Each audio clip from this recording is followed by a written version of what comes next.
Kosazana yendlumlilo. Wena umkhulu endaweni yeminikelo. Uvuselela wonke amadlozi ngomphefumulo wakho. Isandla sakho silondoloza umkhumbi wami.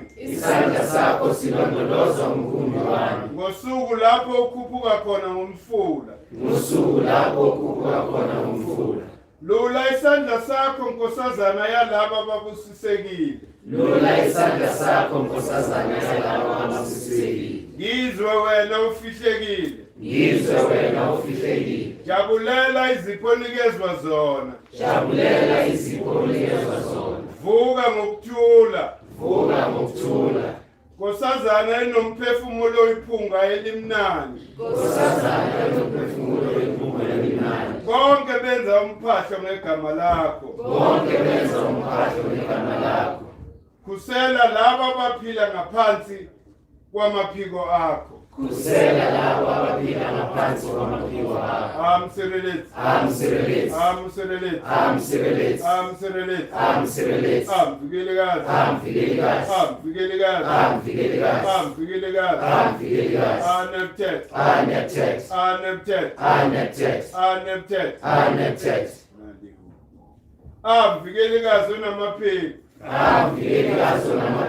Ogama elifihlekile. Onesipho esingaziwa. Wena unamaphiko azungeze izulu. Amboza umhlaba. Ngivusela ngenjabulo. Ngiphefumula umoya oqhamuka esandleni sakho esinamaphiko. Wena obusisiwe womthombo wase-Amentet. Amanzi akho ayaqabula. Anisela amasimu kaGebhi inkosi yomhlaba. Umhlaba omnyama wondliwa ngumphahlo wakho. Uvuselela isipho senkosi yobuhlaza. Ungumfelokazi walowo khotheme. Isikhalo sakho sivuselela impilo. Umfweni omthandayo. Isipho sakho esithandekayo. Siletha isondlo ezithunzini. Ezweni lamathongo. Ukhalela ngaphakathi. Inkulumo yakho iqotho. uJehuthi uyakuvulela uma ungena endlini yase-Amentet. Ubhala imikhuleko yakho yasekuseni. Ebhukwini lasezulwini.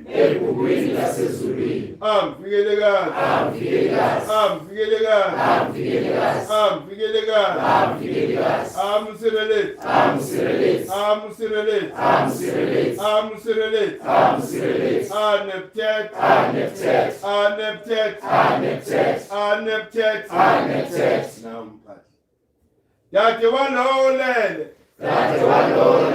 Onomlindelo ongageji. umkhumbi wakho wezulu uma kule ndawo. Umkhumbi wakho wezulu uma kule ndawo. Wena mvikeli wophahla lezulu. Wena mvikeli wophahla lezulu. Onesixoxo ekhanda. Onesixoxo ekhanda. Esikhanyisa ubumnyama. Esikhanyisa ubumnyama. Uletha ukuthula endaweni yokuzila. Uletha ukuthula endaweni yokuzila. Nkosazana yamazwe ezithunzi. Nkosazana yamazwe ezithunzi. Ubusiswe kathathu. Ubusiswe kathathu. Esigungwini samadlozi. Esigungwini samadlozi. Ukuphahla kwakho. Ukuphahla kwakho. Kuqabula labo abomile. Uqabula labo abomile. Wena ukhothanyelwa imimoya. Wena ukhothanyelwa imimoya. Emile yamagumbo omhlaba. Emile yamagumbo omhlaba. Igama lakho libusisekile kwabaphilayo. Igama lakho libusisekile kwabaphilayo. Wena ushukumisa umphefumulo. Wena ushukumisa umphefumulo. Waloyo ngasanyakazi. Waloyo ngasanyakazi. Ungumkhuselikazi wakhe. Ungumkhuselikazi wakhe. Uhambisa imifula. Uhambisa imifula. Ulondoloze ukugobhoza komfula ehappy. Ulondoloze ukugobhoza komfula ehappy. Intshumayelo yakho ivuselela lo ukhethiweyo. Intshumayelo yakho ivuselela lo ukhethiweyo. Mvikelekazi. Mvikelekazi. Mvikelekazi. Mvikelekazi. Mvikelekazi. Mvikelekazi. Msireleti. Msireleti. Msireleti. Msireleti. Msireleti. Msireleti. Neptet. Neptet. Neptet. Neptet. Neptet. Neptet. Mthethokazi. Mthethokazi. Mthethokazi. Mthethokazi. Mthethokazi. Mthethokazi. Ama-at. Ama-at. Ama-at. Ama-at. Ama-at. Ama-at. Amlomokazi. Amlomokazi. Amlomokazi. Amlomokazi. Amlomokazi. Amlomokazi. Jehud. Jehud. Jehud. Jehud. Jehud. Jehud. Ashu. Ashu. Ashu. Ashu.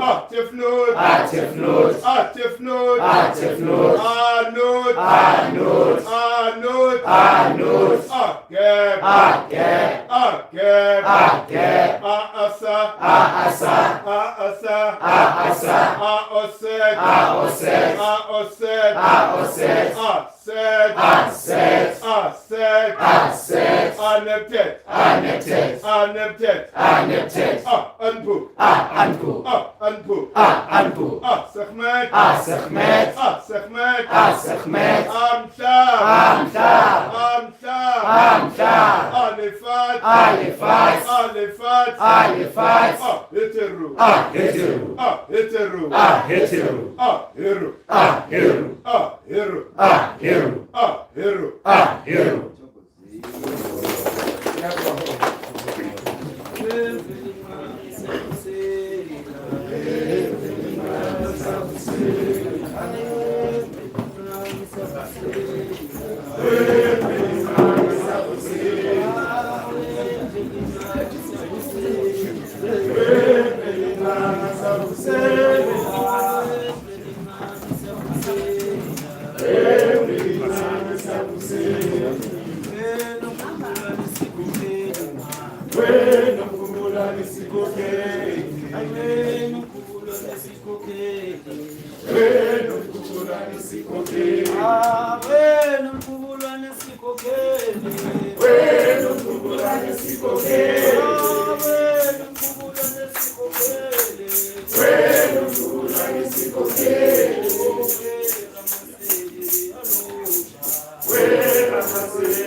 because Nell was not here to participate with us today.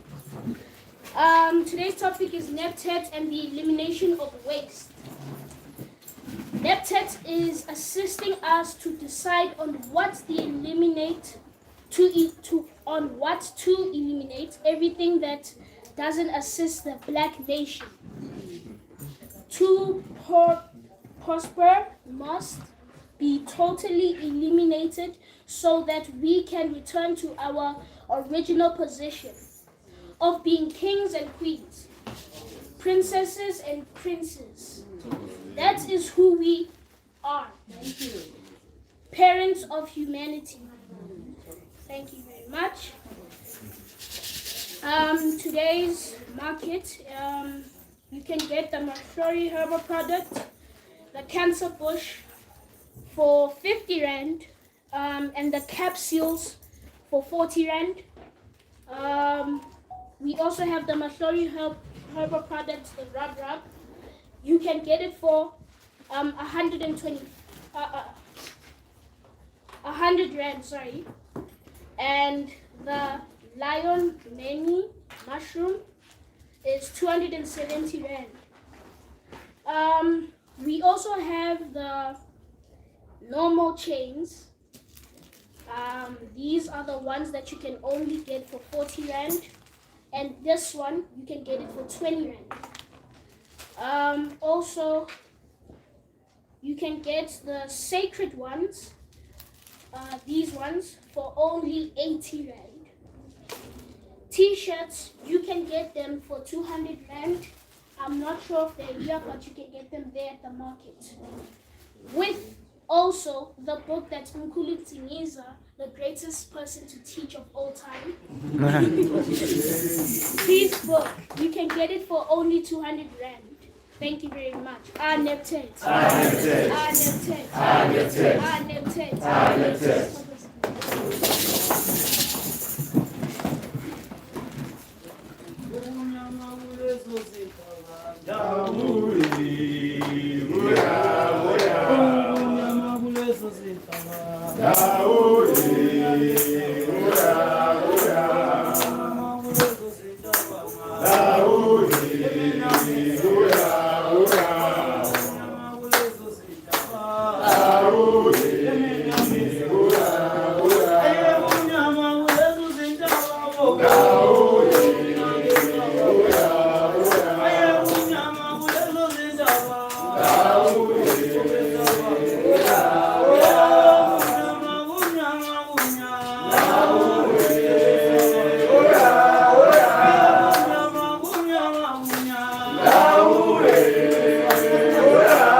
Hey, please. Say the more.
hand of God, hand of God, hand of God, hand of God, Nebt, I'm Cyrillic, I'm Vigiligas, Anum Tutun, Anum Zam, Zinzis, Angwedi, Antu, Fusamazu,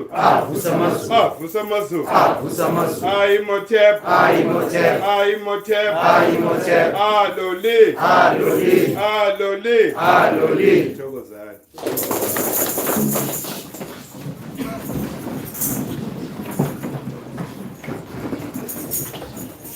Hayi sibonga umoya osifake la kumele sibe khona, kumele sibe emoyeni vele, and sidinga amandla omoya to eliminate the waste. Namhlanje sizophalaza ipoison esigwinyile for all these years, ukuthi sizazi ukuthi thina singobani. We are here to regurgitate everything that we've been given. We've been given a poison ever since. A perception nje about the Creator.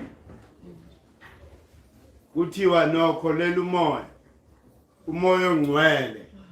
Awuyazi, awuyiboni lento. You can't even prove it of its existence. Okhokho were never ambiguous about who the Creator is. Anum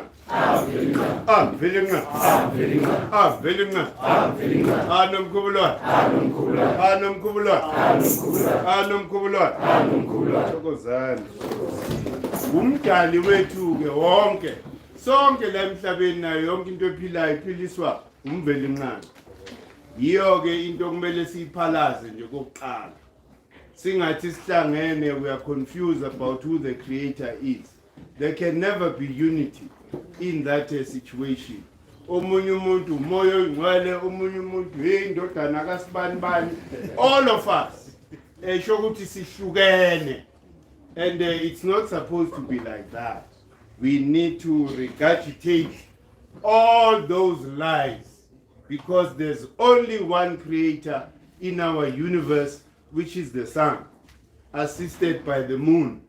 The sun reflects the sun, the moon reflects the energy and the light of the sun.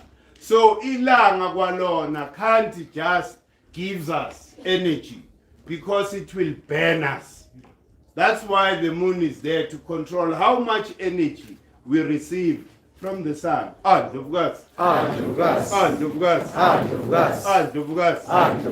Ilapho ke ingakho ke nathi ke sigcina manje sesilandela okhokho bethu. Uma bethi omama onkulunkulu bethu. That is the truth and nothing but the truth. Njengoba siyohlambulula, remember ngidivert nje kancane ngene enkulumeni ka June uNhlangulana mesiya kulomkhosi wenjikalanga nge-20 to the 21st of June siyohlambulula amaqala okhokho bethu, amaqala abawenza ngokuthi basinikele to the evil ones. They gave the evil ones permission to deal with us. Siyobacelela uxolo ngaleso senzo sabo bonke. All those who remained, except Bambata, Makado, Nzinga. Those were the people who were prepared to die. As much as today, Tina, we are ready and prepared to die for the liberation of our children. That is what Okoko Betu did. Those who didn't agree with the evil one when they came to colonize us. So all those, or most of those that remained, they were in captivity. They were captured. That is why we found ourselves in this situation. And the ubani yosihlambulula leThekwini, oh mama, yibaba yosigeza isinyama nayo wonke lamaqala esathwesa wona okhokho nomkhulu bethu. Ngoba most of them, they were not strong enough for them to resist the temptation of materialism. That is what led Kemet to fall. Kemet was very strong. Kemet was very strong. Kemet was ruling the world. But iqili umlumbi weza and enticed some of our people to then break the great empire of Kemet. Amaqala esithwes wewona. Ngoba we are a generation that is from them. Therefore, lelo qala is still with us. That is why yitho kumele silungise.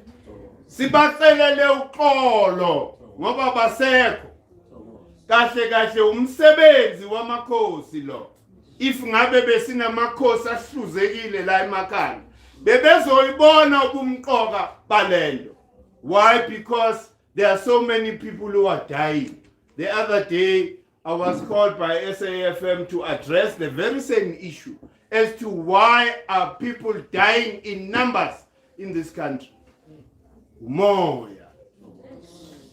Umoya.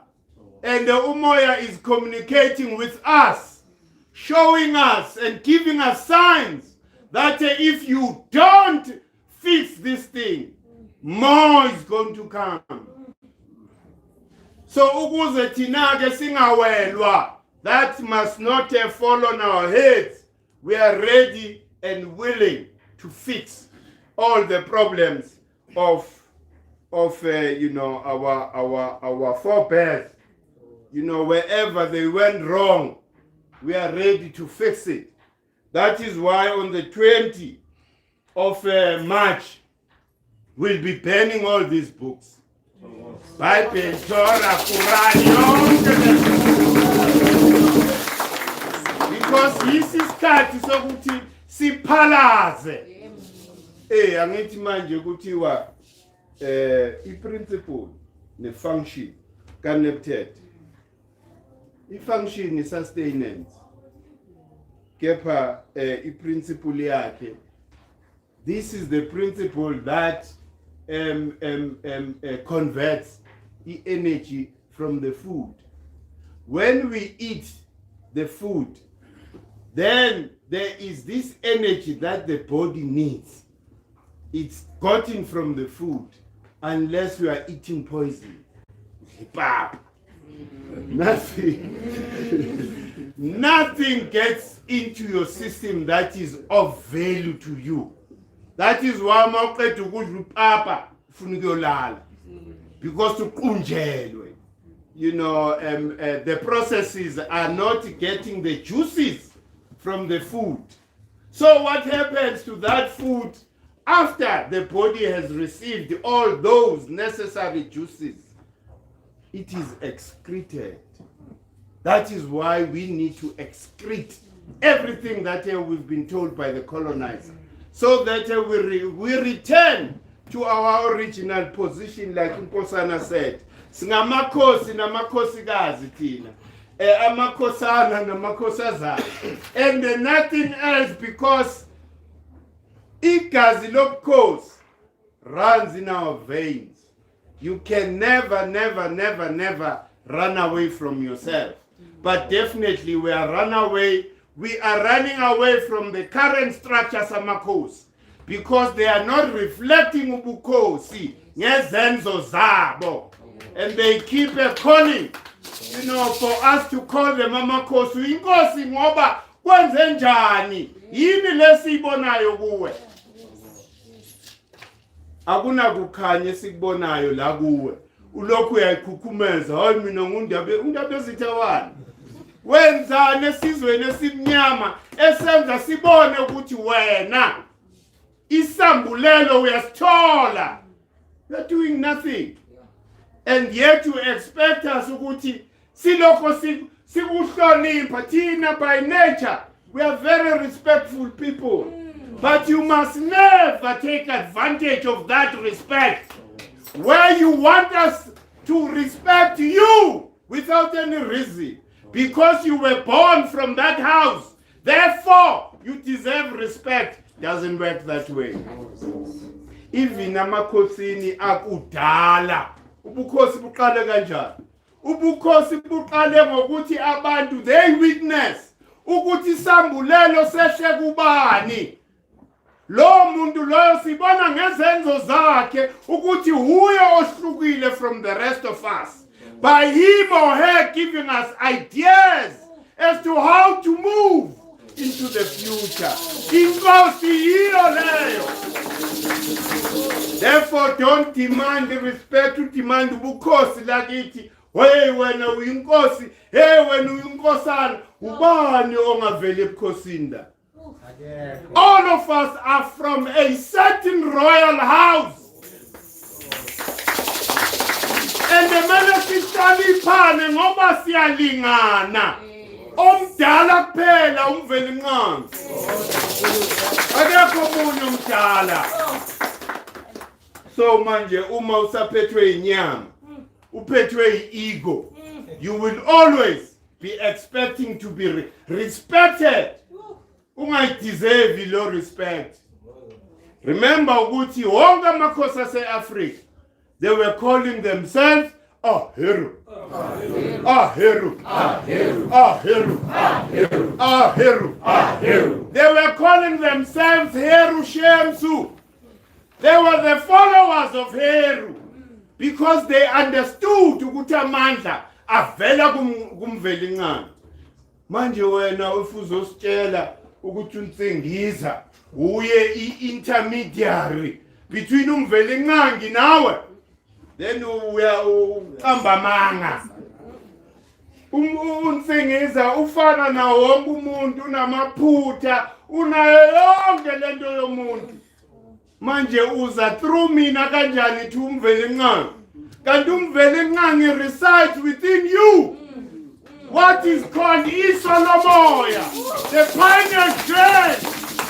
Umveli nqangi loyo. Through ubani uHeru. Ilapho makhaya. Ukuze sivuse yingakho sithi thina we are parentless. We are parentless because abantu okumele basilwele balele. Baqedwe uphuza umqombothi. Akazi lo mqombothi abawuphuza onjani. Nale khubalo leli ababashaya ngalo elinjani. Ngoba ngikaze ngezwa ukuthiwa hey kunamakhosi endaweni kepha ubukhosi abubonakali. Ayikho indlu yobukhosi eSouth Africa ekhuluma lento esikhulumayo la. Zicheke zonke. All of them, they want to be closer to whiteness. All of them want to be closer to government. How are you a king when you are then bayakutshela ukuthi wena this is the way we are going to go?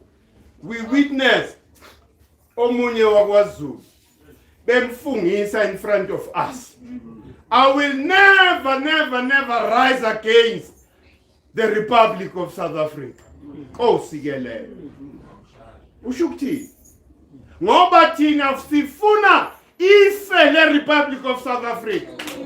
Wena mawuyinkosi uzosibopha in front of us, you will never rise against the Republic of South Africa. Kwenze njani ngawe? Inkosi etheni leyo? Engasatholi nje nesambulele sodwa ukuthi lento engiwitnessayo iyicancer. It is slowly eating my people. Therefore, I'm going to rise against the system. They don't do that. No.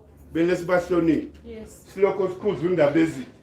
undaba ezithanga ngomlomo ngamagama izenzo zinciphile sibona ngezenzo thina ungazositshela ukuthi uyinkosi yamakhosi wena ha uyinkosi yamakhosi ayikho inkosi yamakhosi ngaphandle komveli nqangi qha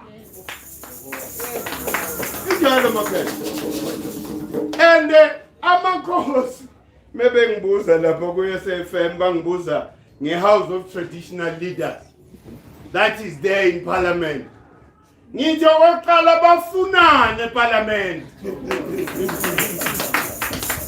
ufunane parliament uyinkosi. What are you doing there? Because you must be independent of this system so that you are able to criticize it. Manje ukewezwa about criticizer lo mhlolo Republic of South Africa. Not one of them. Why? Baboshiwe lapha eParliament. Banomkhukhu lapha. Imagine inkosi nomkhukhu. eParliament kunomkhukhu wabo labahlangana khona benzani lapha. So mase sikhuluma ke lamaqiniso bese ke kuthiwa hayi labantu laba abathanda uqola ngeke silithande vele uqolo mawubheda. Yebo. Mawubheda sizokusho lokho ukuthi uyabheda man. Hey, ufunane eParliament uyinkosi. Hayi sebefaka amathayi nabo bese ke bafaka imbatho phezulu bafaka umqhele. Kepha useParliament. Funani lapha. Hey, ilapho market. Yingakho you will never see a revolution coming from our sitting kings and queens because they have been captured. But capture rates were in 15,000 to 30,000 that they receive every month.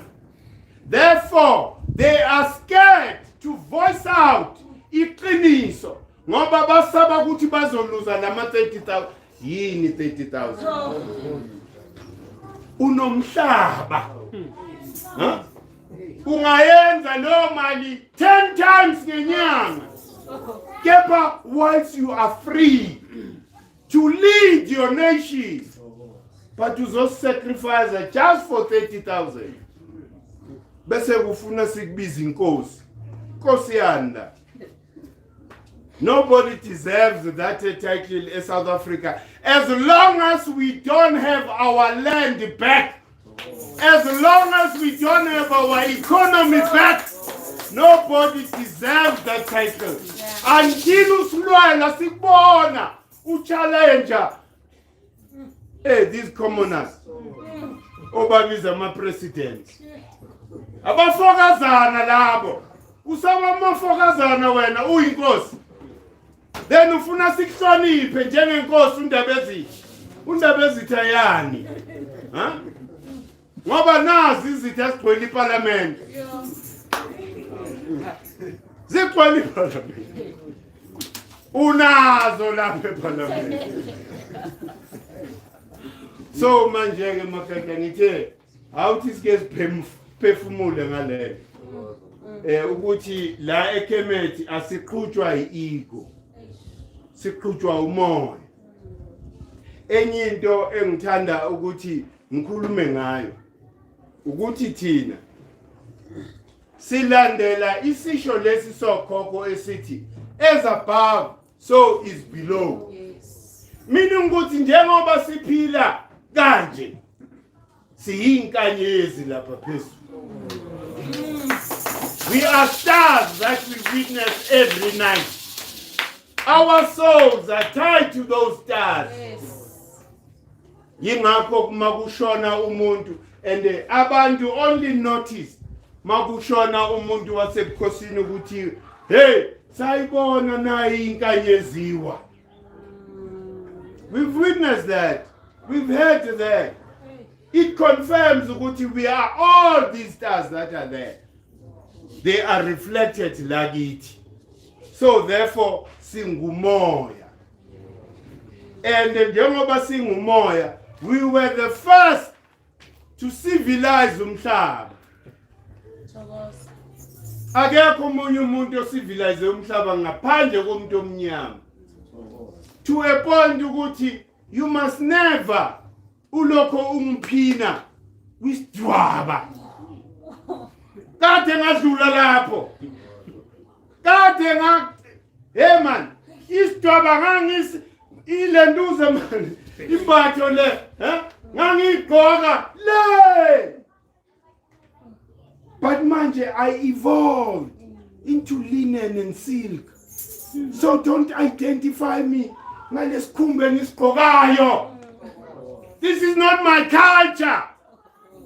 And don't identify no kuka indlu leyo tshani. Why? Because those were makeshift garments and also houses who were on the run. That's why we wear those things, man. Don't then combine that as me. That's not my identity. Yes. I'm the person who created and invented wathunga indwangu yelinen. Manje mokugqoka kuthiwa i-cultural day. Wonke umuntu uyavunula. Bese yokuthiwa i-culture yomuntu omnyama leyo. Umlungu wenzani ukufaka lapho ngamabomu so that azotshontsha le linen nale silk as if it was them who brought these things here. Akuhloni into zabelungu. Mangibona ngifaka isilk nelinen, that is my identity. Hayi khumba lebe ngifaka ngoba ngiyabaleka. Yiyo into kumele si-clarify. Uma kukhulunywa ngabantu, kukhulunywa ngeculture yabantu, instead ukuthi ba-presente i-pyramid ne-temple, hayi bafaka ugugu. Bathi naye into yomuntu omnyama. How? I'm the first Mason, the first person to build in stone. Yes, I'm the first person to build in stone. Manje, all that you want it for yourself, and just say, okay, Lorna, this is where they are. Chokuti, they have been frozen. Lapo. Huh? Izindlu lezi zotshani yingakho la bokune lentuza indlu yotshani la. Kepha umoya wathi kumele sibeke ipyramid la. Sisalinde amandla ukuthi siyenze leyo nto. Kuthiwa umsamo wala kumele ube ipyramid. Why? Because this is what identifies with me. I don't identify ngento ngangiyenza because I'm on the run because of the evilness. Umuntu ulokhu uyangigijimisa ungigijimiselani ubumnyama bami. Nolwazi lwami engumfundise lona. I taught you everything that you know. Then you go and claim everything that I produced as yours. UPlato wenzani meke fika lapha no Alexander. Alexander the West, but Alexander the Great yan. Uze le mfundiswa zethu Alexander the Great, Egypt, whatever. Nonsense. Weza lapha no Plato. UPlato uya owathatha incwadi zethu. Took them to Greece. Meke fika lapha eGreece uyaze repackager. Uzileta manje as their own information. Stolen legacy. George James. That's the book you need to read. It will clarify everything to you. Yingakho ngithe ake phalaze. Ake siphalaze namhlanje wonke udodi nepoison esinikezwe yona. Sibakhulu. And hayi ukuthi sibakhulu nje. Ngoba sishaya ithupha cha. Ngezenzo. Hey. futhi la eSouth Africa ubaba Credo uthi there's so much that we don't know la eSouth Africa. Futhi le gama mengithi South Africa isiqalekiso kahle kahle. It's a curse, this name. It's associated with poverty and the subjugation. But yabelungu mebefika la ingakho sithe asiphalaze namhlanje. Bebefika la, they had a plan. Bayibiza ukuthi it's a psychological subversion. Meaning ukuthi umlungu gave us his own reality about the reality itself. Why shape our reality? Why shita wasisonta? Ingakho sesontweni.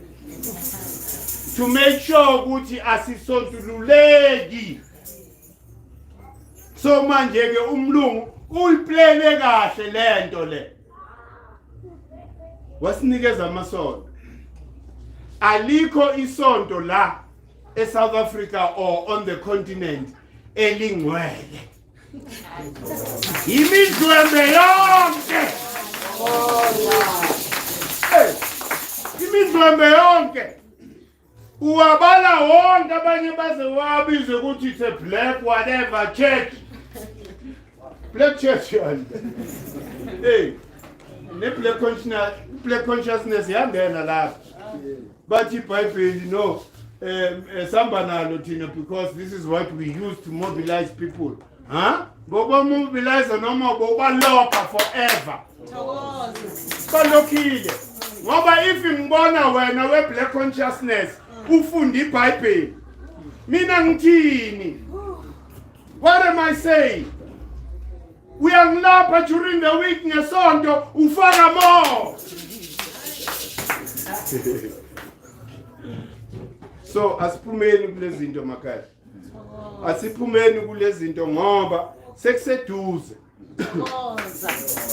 Zonke lezinto abazenza. Yazi ngiphahlile the other day ngizubhlungu. Abazali babantu abamnyama baya to a public school. Bavinjelwa abelungu egedini. That experience emntwanini womuntu omnyama ithini?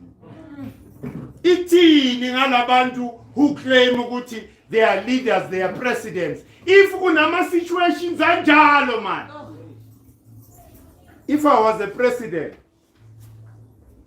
bengizoya ne bulldozer the next day. Ngisibulale sife leso sikolo. Ngoba imfundiso embi. What are you imprinting in my children? Ukuthi they are slaves in their own country. A foreigner has a nerve to close the gate. Avalela umnikazi wendawo. Ukusangana kunjani lokho? Bathulile. Bathule bonke except EFF went there and told kwavula amagate. If it wasn't like that, amabhunu would get away nalezinto abazenzayo. Iyo lento leyo of trying to be nice. Akunama art lapha. Ngishaya ngempama ngishaya ngencindi mina. Ukuthi ngizokunika esinye isihlathi khohlwa. Uzovuka phansi ungishaya ngempama. Manje lento ukuthi hayi let us reconcile. Reconciliation. Huh? Even nale program yabo that is never ending, compromising umuntu omnyama. Social cohesion amanga. There's nothing like that. How then are you going to reconcile with a thief that has stolen your land and has stolen your economy? How do you reconcile with such people? They haven't brought back our land and our economy. How do we reconcile with them? Unless we are slaves. We are operating from a slave mentality. ubhasi uthi untshontshele kepha uyangibiza ebusuku ngizodla nayo idina. Therefore I allow them to continue and enslave the majority of the owners of the land. Yiyo into kumele siyiphalaze. Asinabaholi, kumele siyiholeni thina. We have no leaders on the continent. Sinemidlwembe finished. Kunini baklema ukuthi ba liberated? Liberated kanjani if you allow your own people to still be in a concentration camp? Oh no, I've glorified it. Umntomnyama uyathanda lento uthi kaslam. Therefore, I have no business to remove them from a concentration camp. That is your leader of today all over the continent. Go to Nigeria, go everywhere on the continent. Abantu abamnyama bahlala kuphi? Where do we live? Dumps. Huh?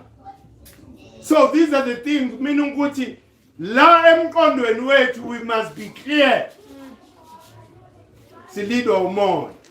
Kamvele nqangi nonomkhubulwane. Otherwise asina leader. And umvele nqangi nonomkhubulwane bazokwenza ukuthi ibhidlike lento. As we are here, we must prepare for a leadership of tomorrow. Don't you think ukuthi labantu who are leaders today are going to lead you tomorrow? Because abana sabelo to lead Africa into the future. How do you sell Africa then? You hope you will lead it into the future. We won't allow you. Sicela uhambe nabo labelungu bakho. When they leave our country, follow them. Otherwise, you're valid. Hey, we are going to be like the Jews. We will hunt all of them that have put us in this position. Whether about America, whether about we will hunt you. Uze la uzophendula lamaqala akho. Sala lento yenzayo. Huh? For you to preside over the Republic of South Africa, EUN said that is crime against humanity. Usho EUN amaboss akho. Angitsho simameli. Mesikhuluma sithi hey lento yasidla usizwa. Kuze kukhuluma umlungu. Manje udefy iboss yakho. Uzoyiphendula leyo nto one day. As long as sisaphila and sifundisa neingane zethu ukuthi zikwazi ukuthi noma we are no longer here, they must hunt for you. Bakuthole, bakugezise futhi. You can't go unpunished for the pain that you are causing to a black person. All leaders of the continent, no one is saved from that. Ngoba ngabe kahle kahle asihlupheki makhaya. Ha? Ngabe la chokuthi sonke le strat. Yindlu yaseKhemel. Do you understand? Messi hlangene. Akunasiminyaminya abanye baselanga. Do you understand? In this situation because of Lemin and Berman. Hey, we are forced there because of Lemidwem. But I'm saying, Makesha, asikugabheni ke konke lokho. Enye into engifuna ukugcizelela kuyo is the real great empire of Kemet. Bona bakhulu baseKhem. Kukhulunywa ngani? Kukhulunywa about the 12 houses of the calendar. Ukuthi wonke umuntu uzalwa kulezi ndlu. Kula sihlangana khona, and not to compete but to complement each other. That is the real great empire of Kemet. Tina, we are the effect la emhlabeni. Why? Because we were born with certain talents and traits that emanates from these 12 houses of the calendar. Omunye unikezwe ukuba uJehuthi, omunye unikezwe ukuba uSehmet, omunye unikezwe lokhu. We're supposed to complement so that we are able to return and restore uMa'at. uMa'at uwile. uMa'at uwile. Umthetho awusekho. Umthetho awusekho ever since we were colonized. Wafa umthetho. Colonization came with the idea ukuthi uyaziphilela. You are on your own nje. Ayikho, there's no divineness that is connecting you. Uyaziphilela nje, ingakho bafoma lama Republic of South Africa, Republic of Ghana, Republic of Kenya, Republic of Burundi. All these republics was to replace irresonance that was there on the continent before colonizers came here. Why? Because we knew that we are because of umoya above us. Without this spirit above, there's no life on earth. That's why we were easily captured to become slaves. Why? Because you've given your power away to a colonizer. Tina simile asisabu kufa futhi. Sizoyinqoba lento le. Why? Because we know ukuthi we are because of umoya kaNomkhubulwane noMvelinqangi. These are the two cosmic bodies that are giving us protection, ziyasikhanyisela, zenza yonke into esicelayo. Angithi lokhu uthi imambo jambo lento abayenzayo. You don't believe. Angithi uthole umlungu uthe anything that has to do with the causal plane imambo jambo. Now ubambelelo because you are colonized like us. You have even forgotten ukuthi there are principles that constructed your body. You are because of those principles. Because umlungu uthe that is mambo jambo. Nawe sohamba naye. Yingakho bazoshayela. Yingakho bona bazozifaka ejele. Ngeke sibagijimise. Umoya uzobenza ukuthi bavaleleke. Because umoya lo uzobudila naye. Thina sinamandla sinayibhama. Asinamabhomb. Laba sipromisa wona all the time. To a point ukuthi umuntu omnyama has become worse than a dog. Umuntu omnyama, I believe there was a video trending where a soldier is burning another black person. Uyambulala, kill that person and burns them. That's how far low we've become. Irresonance yethu is very low. Sihlulwa nayilwane. How do you do that to your own person? It doesn't matter how many orders you get. Usithatha isibindi sokuthi ubulala umuntu umshise. Yini lela kuwena? Umbethwe umuphi umoya? If you have ukuthi umkhuba lo uthole endleleni. Thina ngokwesinto siyazi leyo nto leyo. So these are the things okumele siphume kuzo. Imfundiso yomlungu ipoison. It's not a development, a regression. So udla ngeyipunu wena. Udla ngepokona. Time phukukile. Uyeni. When you are regressing. Mayisho isayensi yalento. Ukuthi mawudla ngesandla, there are sensors here that tell your brain what chemicals to release so that that food is digested. Manje wena olumlungu uthe fork and knife. nespoon songene la umuntu omnyama. So these are the things okumele siyeke. Nalento ukuthi sifake icathulo ngiyabonga phela. Khumula icathulo. Ngiyaconnecta. Kumele senze kanje. Mengila endlini mina ngihamba nje ngeenyawo. The whole week. Why? Because I need to connect. If you are no longer connecting, you are weak. Hey, because angithi as above, so is below. So you draw the energy from us. Ikhuphuke ihlangane ne-energy ephuma kuphi phezulu. Then there's harmony. If wena uhlale ulokhu ungayifili leyo energy yomhlaba, there's no connection there. I know mina ngiphuphi.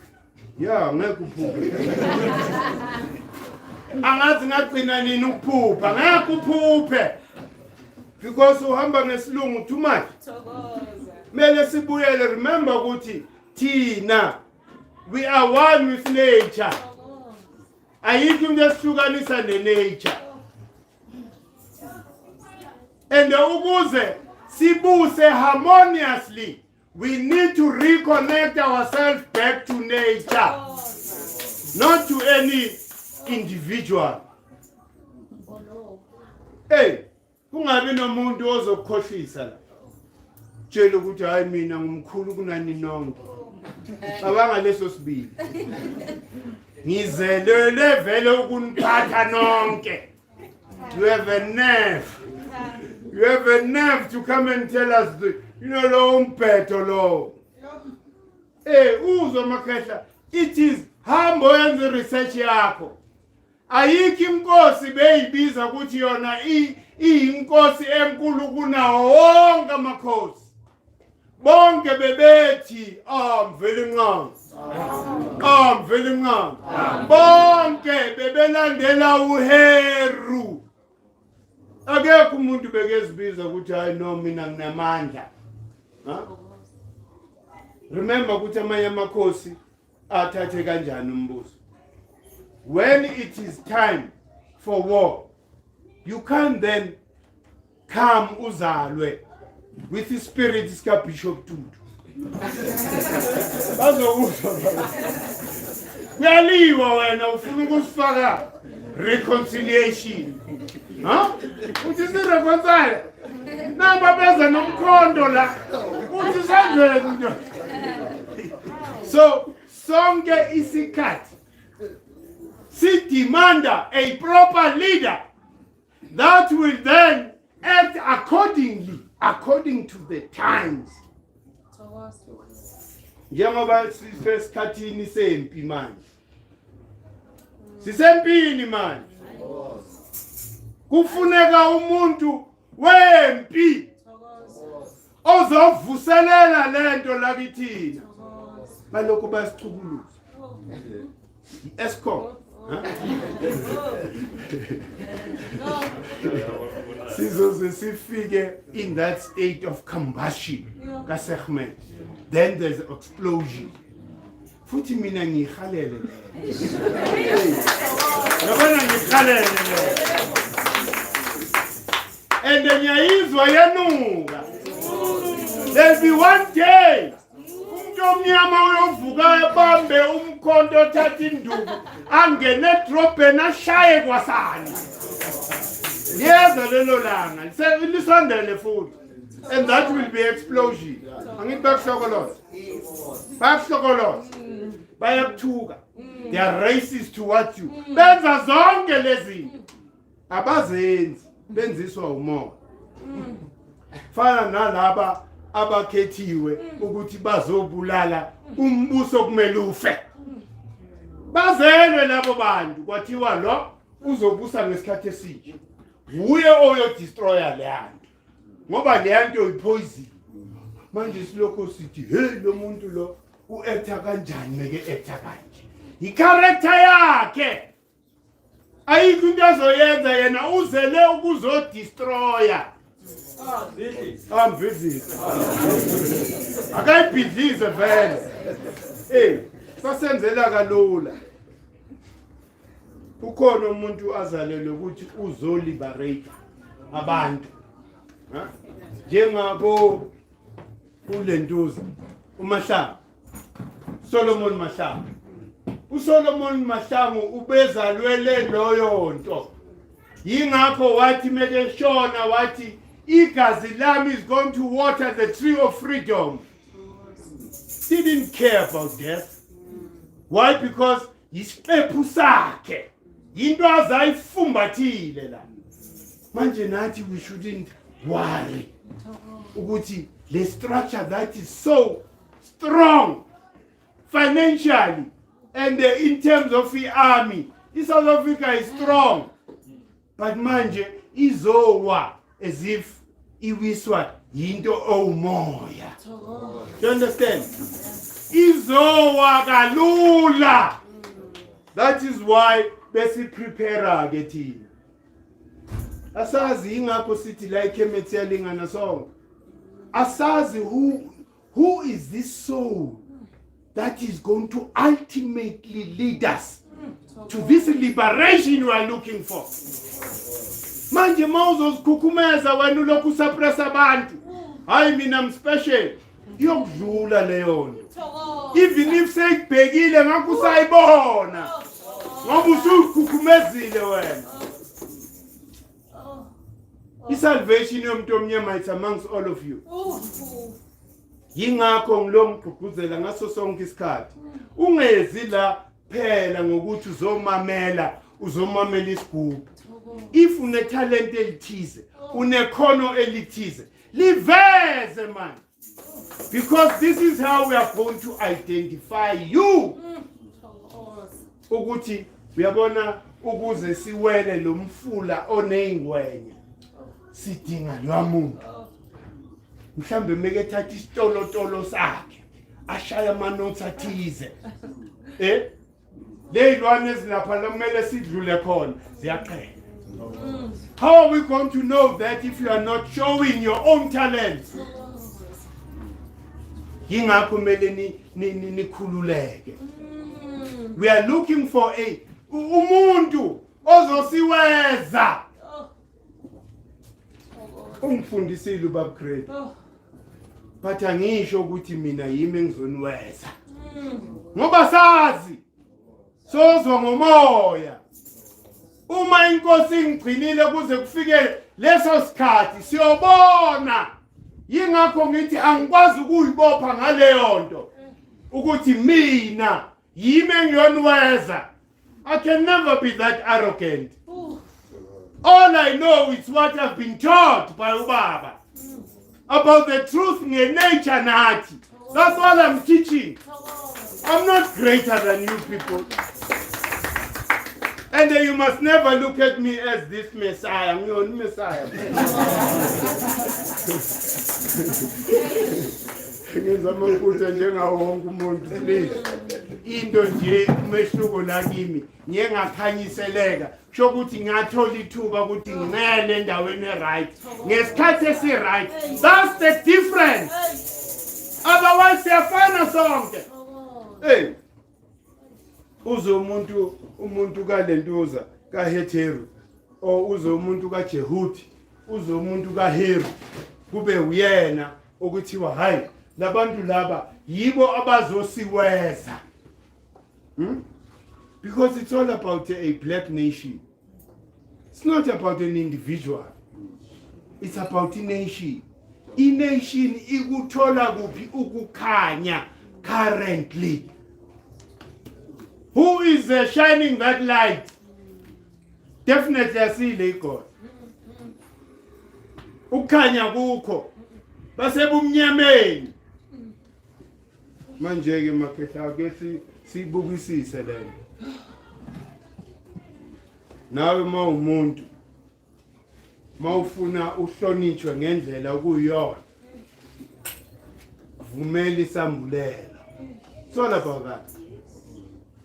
Isambulelo esizothi ebantwini ikusasa mele libe nje. And how to get there. Then sizokumamela. Mina njengoba ngibuye emangwaneni, ngibuye ebukhosini. ngiyinzalo yamakhosi ohlanga umntungo wohlanga ungwani isango elibanzi elingaqiwa abafokazana lenqiwa yinkonjane ngoba nalo ngidizela phezulu ungwanele loyo manje nankulokhu ngizwa ngilokhu ngikhukhumeza hey phansi ngoba ngisemoyeni umoya uthi yehlisa i-ego ukuze mina ngikhuphuke ngikwenzela ama-magic le phezulu manje mawuzolokhu ukhukhumeza ulokhu uthi wena huwe kanjani sikule simo sikuso futhi mesingabeka-ke sesikhuluma la ngasebukhosini ambalwa kabi amakhosi aJoja belungu. There are very few. Most of them collaborated with the white people. Mina ngilisho ngokugcwele ngithi uMatiwane ube inkosi. Inkosi enamandla kabi. Eyabamba abelungu somtsewu for 3 years. Bephethe imikhondo navy. Bevimba inganono ngamakhanda. Kuqhawe lokho. Kepha ngeke ungizwe nangelinye ilanga ngigqajisa ngalokho. For what? Because those were different times and experiences. I-challenge esibhekene nayo manje idimanda ukuthi ngehle. Kumele ngehle vele. Otherwise mengehli ngiyofana nabantu. Ngithi ngiyabahola kepha nami ngidideke njengabo. Sibuzane ukuthi manje siphuma kanjani? Uyinkosi enjani wena ezobuza nabantu? Ukuthi uphuma kanjani?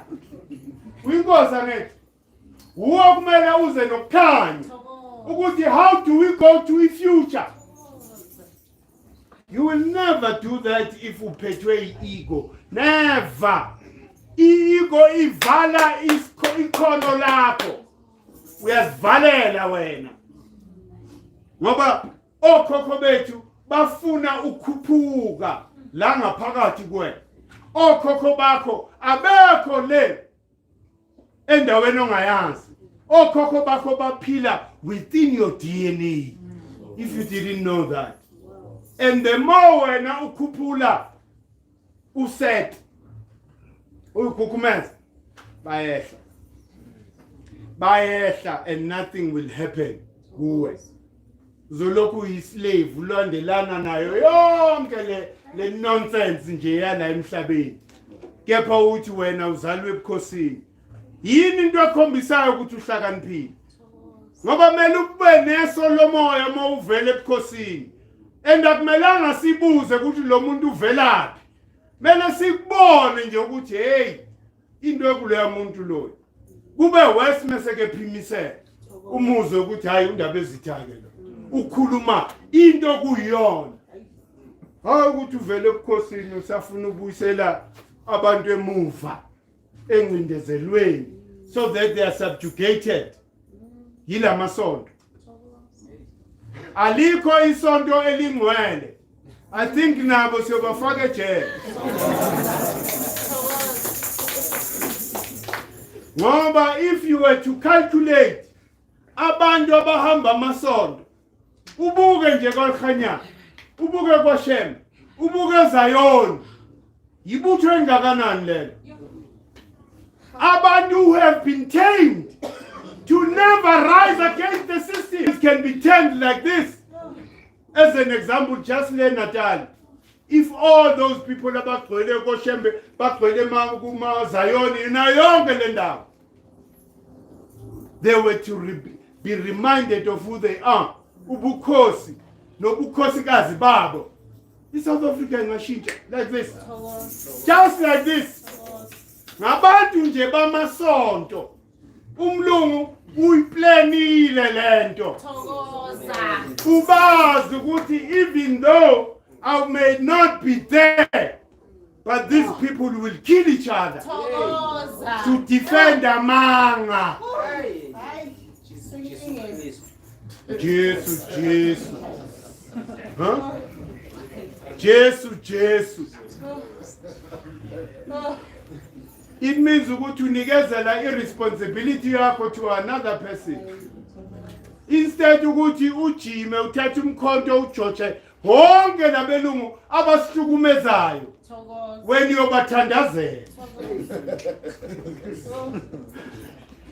Inhliziyo yami ibuhlungu ngibona isithombe esikhuluma iqiniso.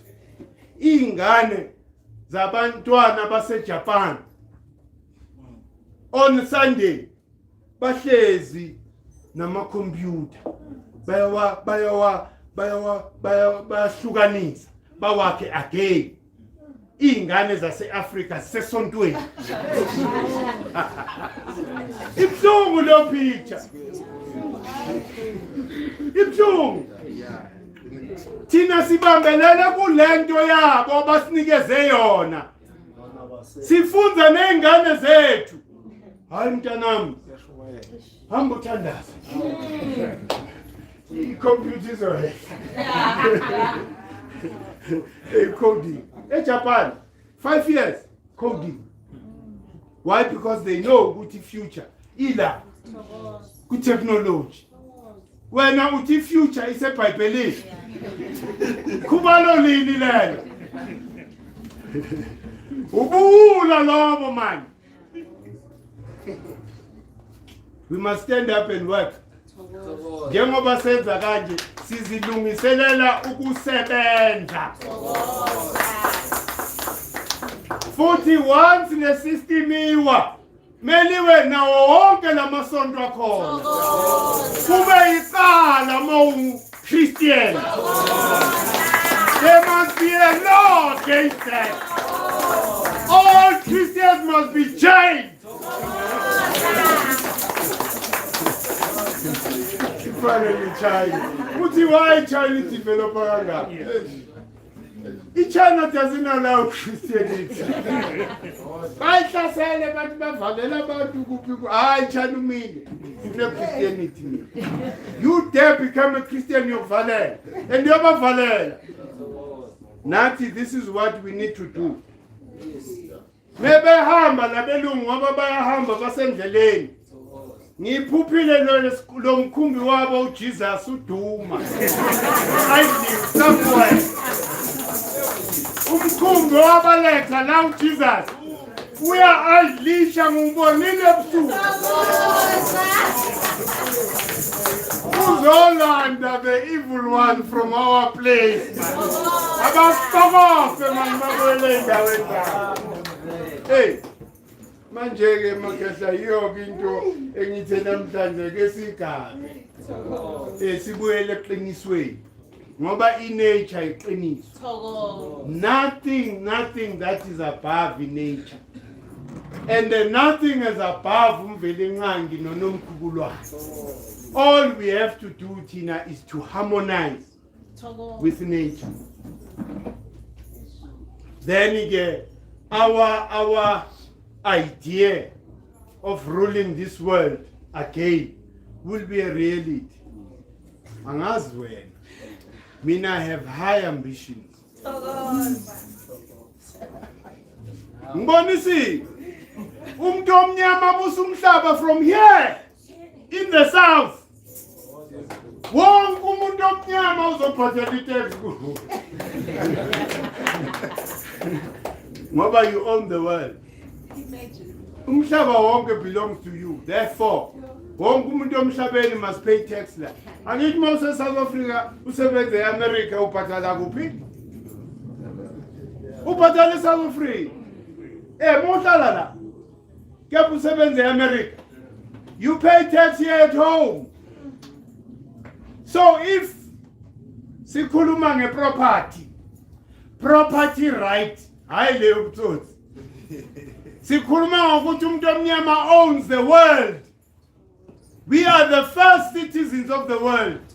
Therefore, when we then take over, all of them must pay taxes at home. Yes. Africa will be the richest place again. Nalentela yabo.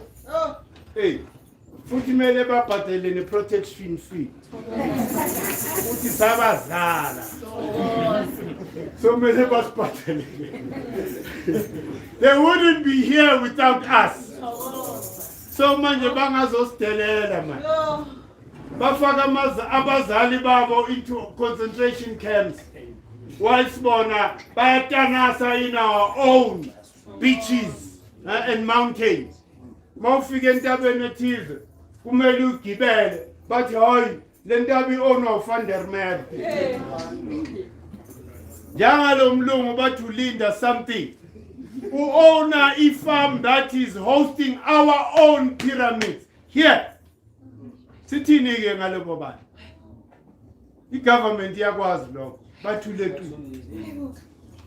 How do you allow a foreigner to go and occupy such an important sacred heart, a site? How do you do that? You can do that vele mawungahluzekanga la ekhaya.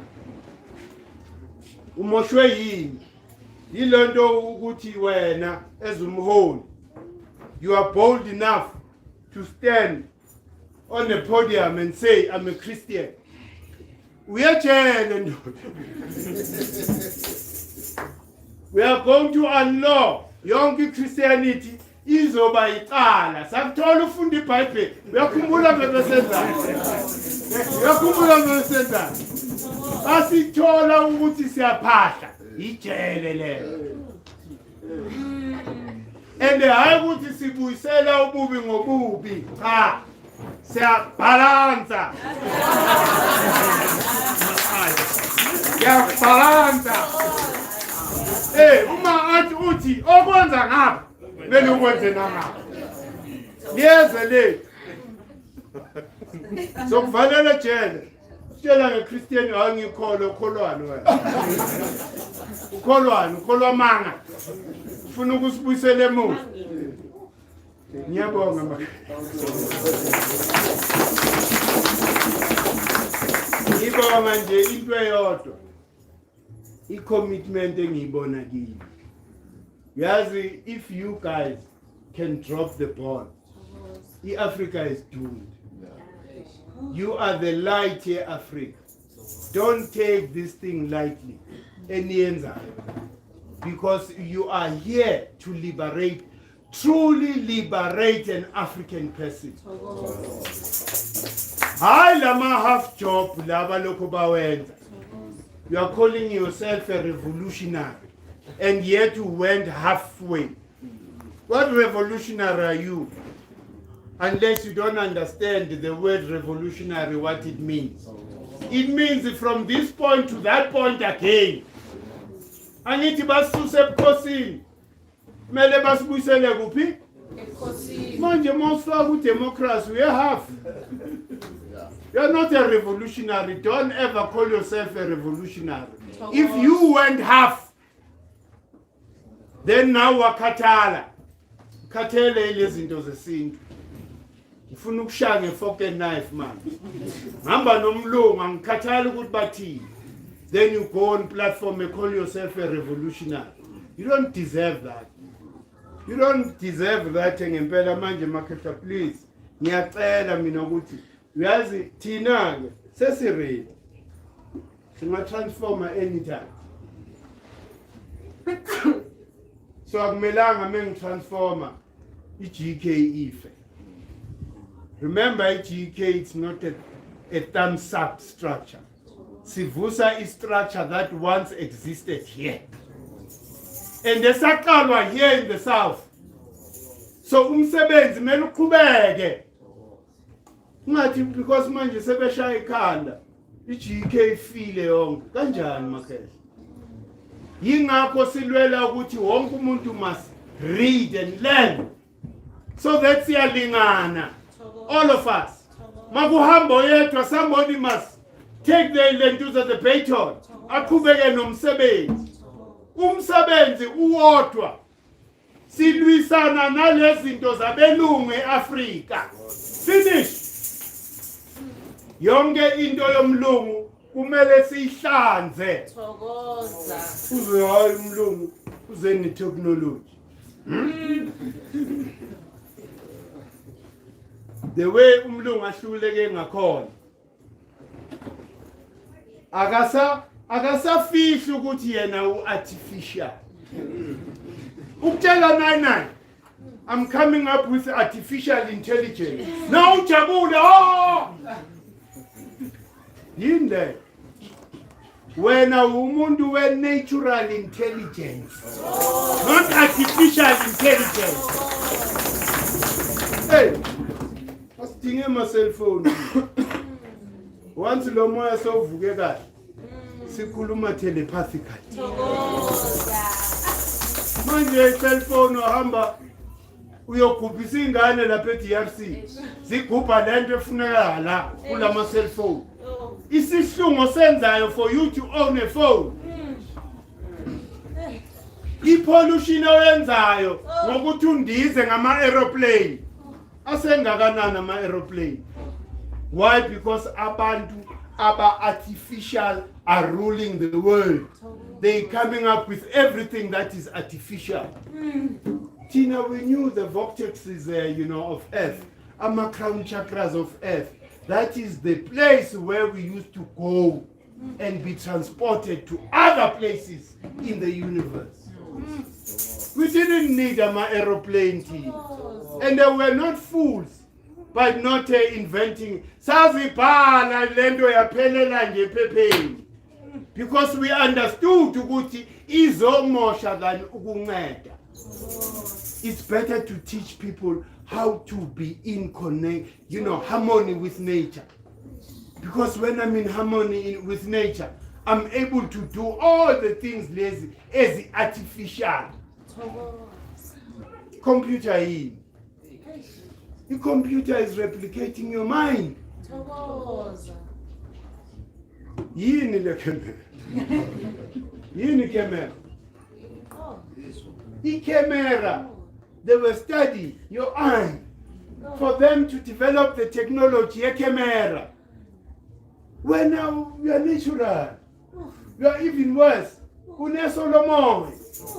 Ubona umuntu ese-America umbona nangu uyangena kule charity nangu uhlangana nobani mebe check ebefona kunjalo distant viewing.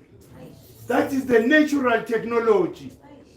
Awusayazi leyo nto leyo. Why? Because you are locked into this system yabelungu. That's why we need to free ourselves from this system yabelungu, because ayina future. Kepha ine destruction of our environment. Huh? Khona manje we didn't have to ukuthi siyohomba umhlaba for us to have gold. We created gold elect. We took scrap metal and pumped enough portions of hydrogen to produce gold. There was no need for us to siyohomba la. Siyohomba malahle. How can siyohomba and they says hombela nje without the permission yendlovukazi? Huh? Senzani with the universal, the earthly womb. What are we doing to that? Sizoba right kanjani? Huh? The reason why kune pyramid, ama-pyramids lapha eMpumalanga, and asawa seMpumalanga kuphela, akhona somewhere in the Eastern Cape. Ngawabona kwesinye isithombe. And aseduze nomgwaqo. That was e-generator. That was our Eskom. Free electricity. Wow. Manje leyilima ezibusi Africa. Because umlungu uthe. Remember ukuthi Tesla proved scientifically why the pyramids were built. Tesla bamxoshela ukuthi he wanted to give people free electricity. That's why medicine. Was it medicine? Hey, who was funding him? He ended up withdrawing that funding. Why? Because one Osha, Tesla died a pauper. So you, as an African scientist, follow what Tesla did and revive all the pyramids on the continent. There are pyramids from here in the south until there, Pezu. Did you know in Nigeria kuna pyramid? Yeah, kuna pyramids in Nigeria. There are pyramids all over the continent. Afuna nina zifundiswa. Angeke futhi ufundiswe umlungu cabanga you will understand the technology of pyramids. Never. Tesla had to come to Africa and learn the technology of pyramids. That is why he mastered that. And I proved it. Why pyramids were built. Wabega this technology at a strategic point. Lagu crosser corner the ley lines. Why bega lapo ya produce what it was supposed to produce. Why bona electricity what it's transmission bonga amalentuza ama obelisk the pen. Wow. That was ama transmission now. And the pen was the first clock. Umlungu tshela ngesikhathi. Udesign iwash.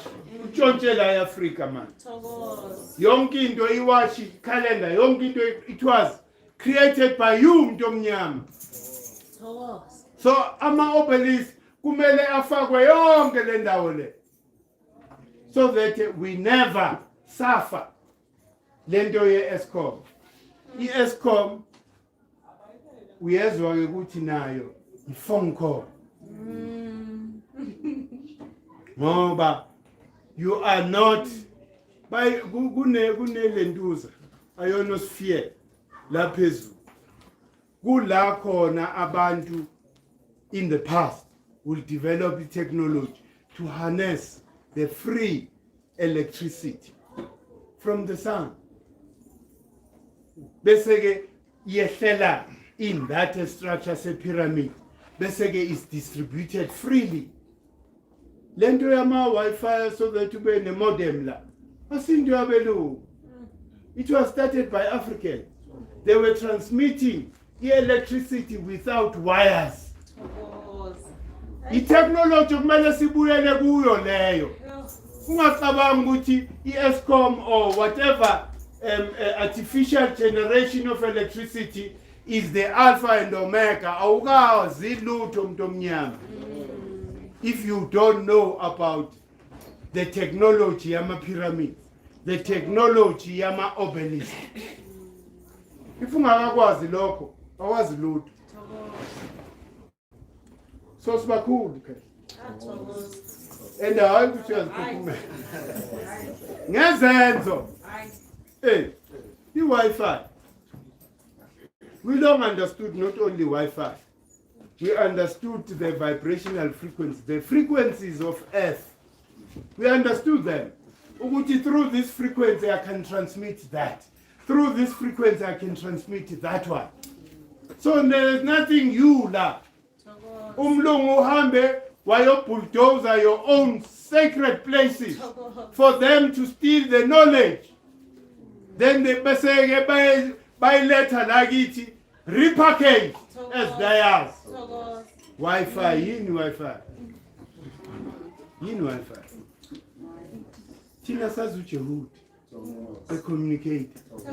Once you tap into that frequency kaJehudi, you can communicate anything, anywhere in the world. That's the technology you need to develop. Hayi lento yengane. Sivale nje ngokuthi awavalwa amasonto.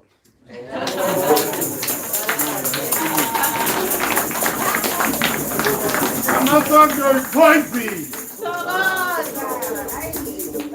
And in future sakuthola usonto usejele.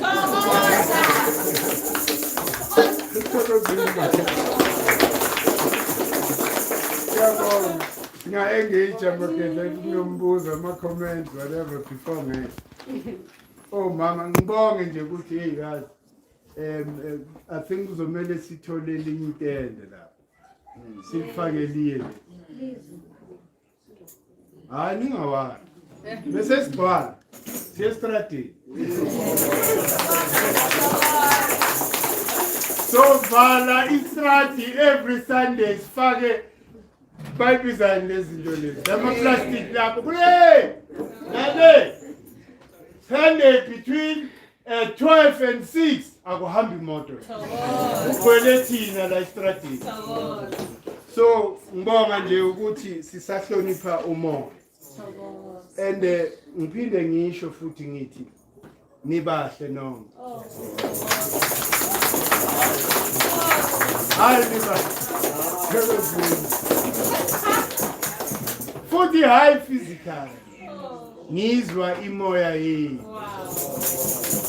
imoya yenu mihle thokozani maphela let's engage. Remember Sati, we are not breeding robots here. You are free to comment, you are free to question. Yonke into ongayiqondi, you ask. And you must never suppress your idea. If you have an idea as to how we can move the movement forward, please say it. Because we need. Thokoza nje bukwazi.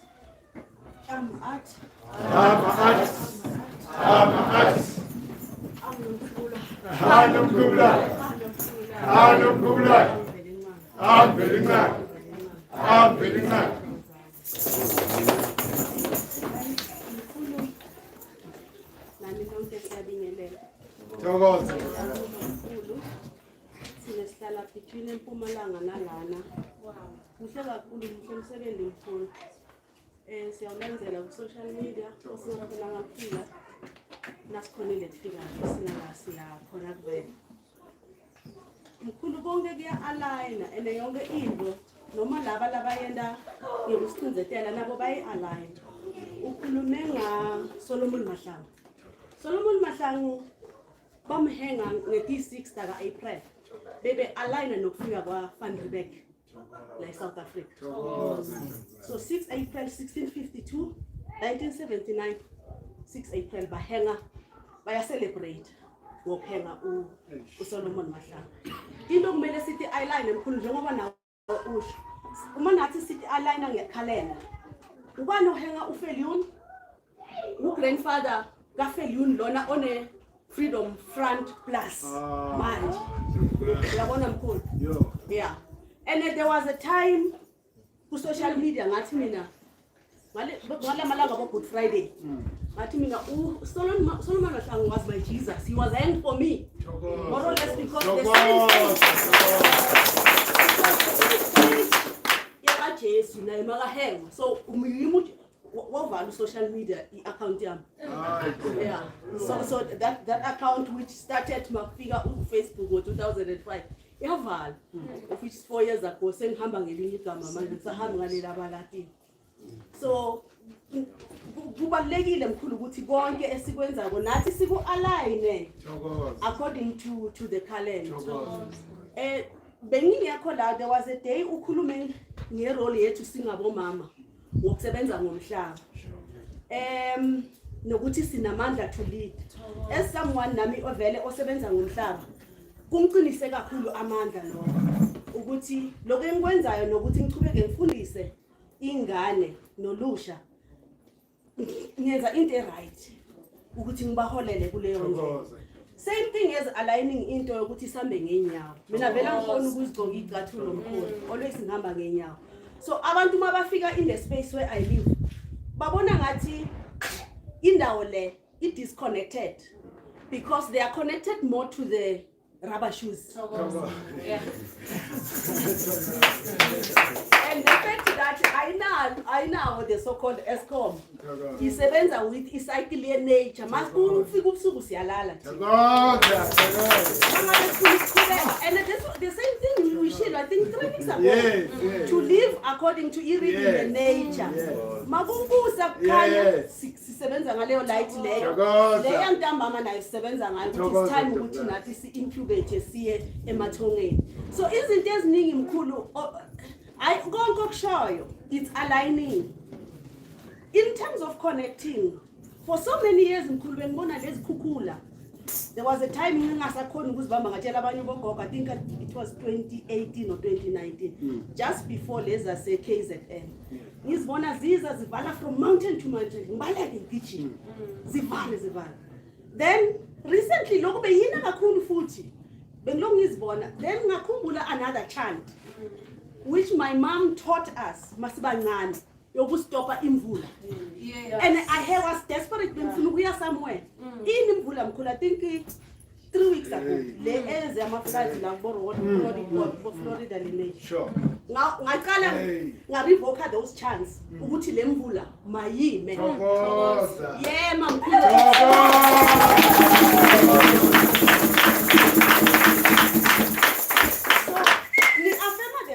Ukuthi le alignment nokuthi sikhumbule lo lwazi leli esilincele kulabantu abadala noma basaphila mabasesekhona, we should try to connect with ukuthi benenza kanjani ukudila ngale situation. Ngiyabonga mkhulu, kuningi engingakusho kodwa ngiyacela ukushisa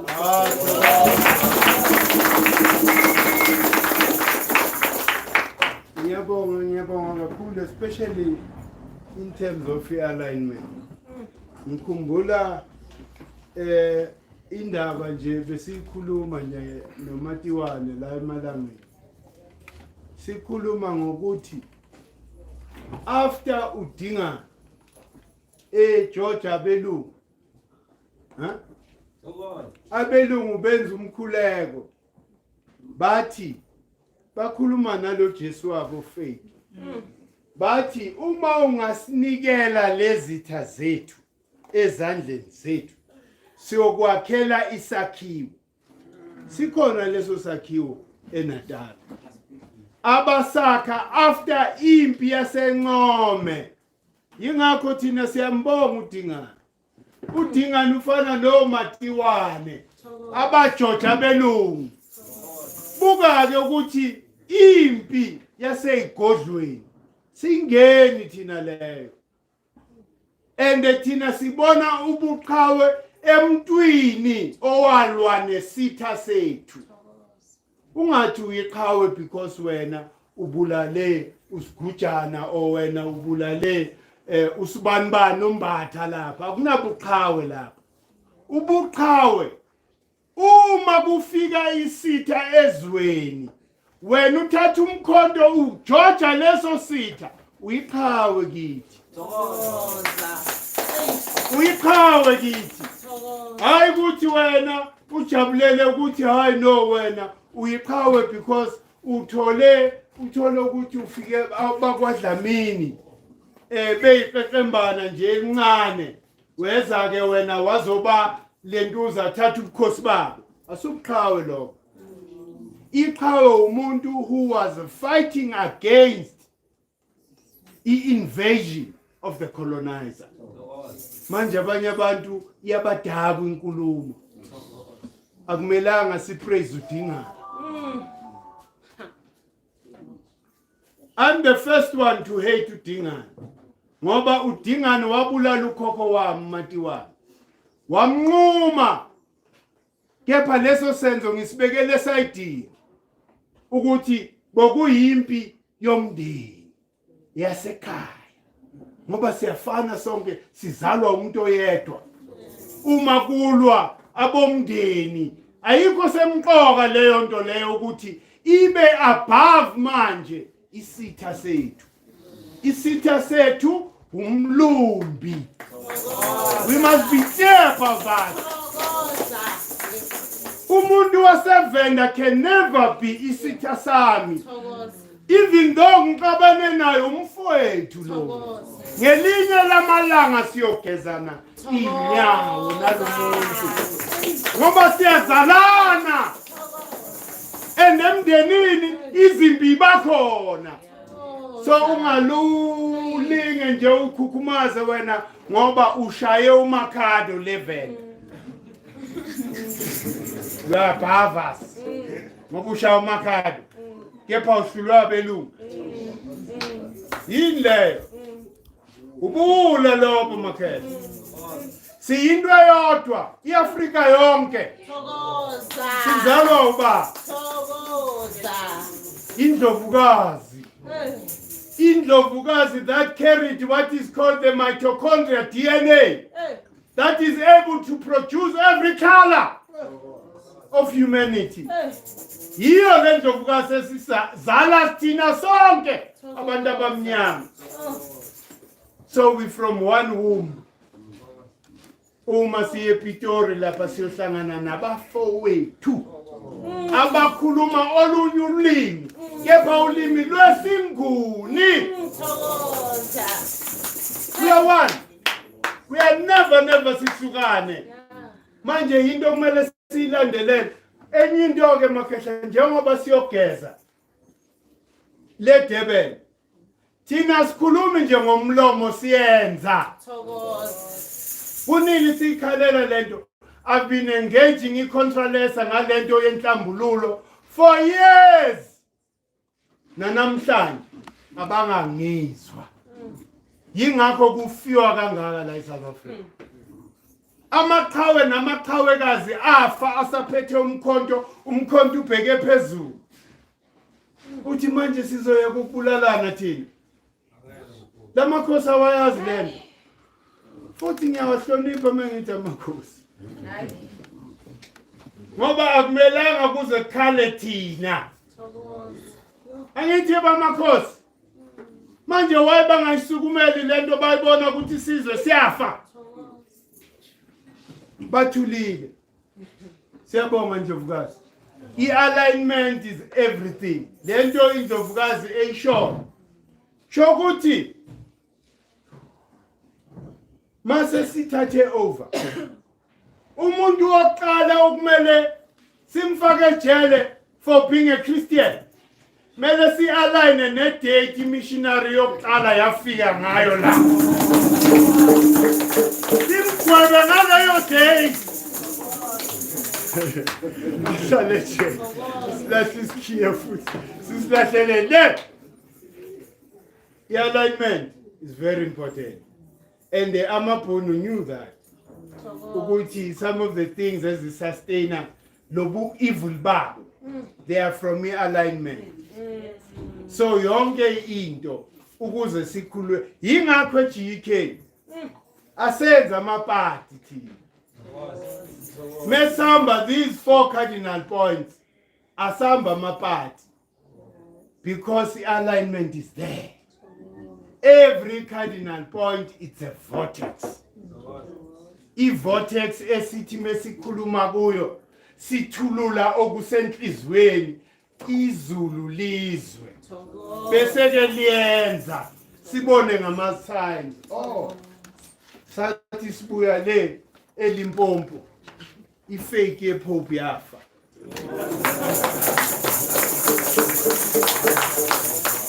Azangasho upapa. Wafa akashonanga ufile ke la. Sifuna angabuyi nokubuya. Imbewembi. Manje all the time makhetha ngiyayithathi kalula lento esiyenzayo. Kune alignment everywhere la siyakhona. La sifika khona si register khona our emotions. That is why sihlabelela amahubo the whole night. Ukuthi imithandazo yethu ama emotions azwakale ukuthi hey nazi ingane ziyakhala. Thokoza. Bayasizwa. Thokoza. Bayasizwa ngempela. Njengoba sikhala ngemidlwembe sakhe nayo. Bayasizwa. Bazodila nayo le midlwembe without us touching or laying a hand on them. So alignment is everything. Yabonga Ndlovukazi. Yonke into must be in alignment. Ungenzi into because uyenza uthi uyele into ifana nani. The concept, I'm glad because ukhehlo ukhona la. Wekwanza. Ikwanza kade ngiyazi mina. Ngiyazela in the US. Yaqala umunye ubaba waseKenya. Bani igama lakhe? Karenga. Ukarenga. uKarenga, I know about him a long time ago. Yinto yala eAfrika. Kepha beyovusa abantu base-America bamnyama for them to be able to connect back to Mother Earth, which is la eAfrika. And the more bigger is celebration yakhona, it can't be the same. By celebrating a winter, bona le kwanza le. And then ngapha isama. Do you understand? Angixeki kwanza. Kepha all I'm saying ukuthi yonke into esiyenzayo, it must have alignment. If ingena alignment, wenza party. And thina ke into esifisayo, it's not just the unity nje yabantu abamnyama. Sihlangane lapho sishaye ama-African gear yethu. We are not about that. We are about liberating umuntu omnyama. Therefore, yonke into esiyenzayo idinga i-alignment. Ukuthi mesikhuluma izulu lizwe ukuthi sithini. Ubaba Buntu, ifriend yami. I've worked with Baba Buntu yena lo o introduce ikwanza la. Do you understand? But manje isenzo esihle ukubuyisa abantu abamnyama. Kepha i-timing yakhona kumele ibhekisiswe ukuthi njengoba bayenza, is it in alignment? Does it create a resonance between Izulu nomhlaba? And we cannot falter them because now it is an initiative abayenzayo to raise the consciousness of black people. But Tina, we are not only raising the consciousness, but we are for liberation of a black person. So ilapho makhaya. Thokoza. Ngizoma. Thokozani. Ikamera mu ayanda. Hey, ngiyaqala ukuza la. Ngiyabonga ukuthi welcome you so nicely, you know. Hey, my brothers and my sisters, I only have one question for now. Because and I believe this journey, it just needs for you to be patient. Oh my gosh, you understand that? So one question is, anything frustrates the most? And I'll touch on alignment. When I touch my computer, laptop screen, nothing screen. I can't do it anymore. Because it's not aligned with what I'm doing. You understand? How am I going to align in this system now that does not align with me? How many people am I talking to who are calling me crazy? I'm not crazy. I can see. You understand? So that's the thing that kills me. I want to align. My spirit is yearning out for it. I'm begging my parents, hey, I need any history.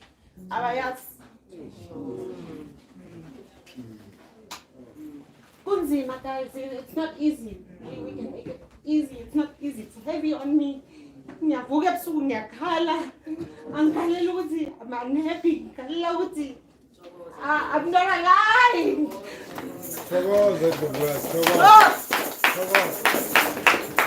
How do I cope? We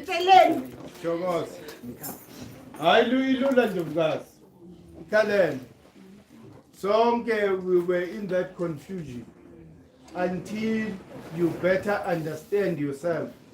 There will always be this eternal conflict within you. Why? Because umoya wako is not aligned with what you do on a physical side. So kumele kube naleyo harmony between what you do, enyameni nasemoyeni. Iqala kuphi ukuthi understand the causal plane. ukuthi wena uzube khona uzalwe ngale season, therefore you embody these characteristics zalo moya. So Tina, we are all about that here. We are all about the calendar. Abazali bami bangicele emathuneni kukhokho wethu. Do they understand what they were doing to me? Bese bangifaka uChristianity. Nxese Ndlovukazi so ufike ekhaya ufike ekhaya la ufike ekhaya Ndlovukazi ikhaya le harmony. You know, Tina, what we strive for yile resonance ukuthi yonke into engiyenzayo it must resonate nezulu. And the only thing that gives us the key, the calendar, for me to understand ukuthi ngizalwe ngesizini eso. Therefore, I embody lo moya kaSibanibani waleyo season. That's the only thing Tina sikhuluma ngayo. Asikhulumi ngayo any other thing. So usekhaya ele right uzolapheka njengoba nathi salapheka. And siyagula sonke. Siyagula sonke siphethwe umoya. And lo moya umnandi engakuyishela. Yazi mohamba ngale ndlela. Ngisho ngithi I'm forever happy. Why? Because I'm resonating at a very high frequency. Huh? Because on a daily basis ngiphilisa lo moya ongaphakathi. Ukuthi lo moya ufuna what type of expression from me on a daily basis. So mawuhlala unjalo yazi angisena ne stress. Asikho phela. Sinokulala ngesinkwa neacha lano zesinto. Singa stress. Why? Because icycle esikuyo. Siyazi ukuthi lo cycle izodlula.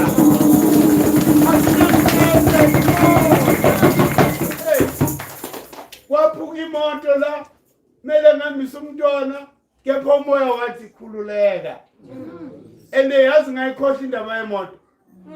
For a month ngikhohliwe. Kuthe noma seyilunga ngabona nje ama resource angena ngathi bathi ilungisa ke manje. Do you understand? We are not supposed to stress over nothing. Hey, we've got to submit. Samukele yonke into that we go through. In that way, we are not amounting irresistance.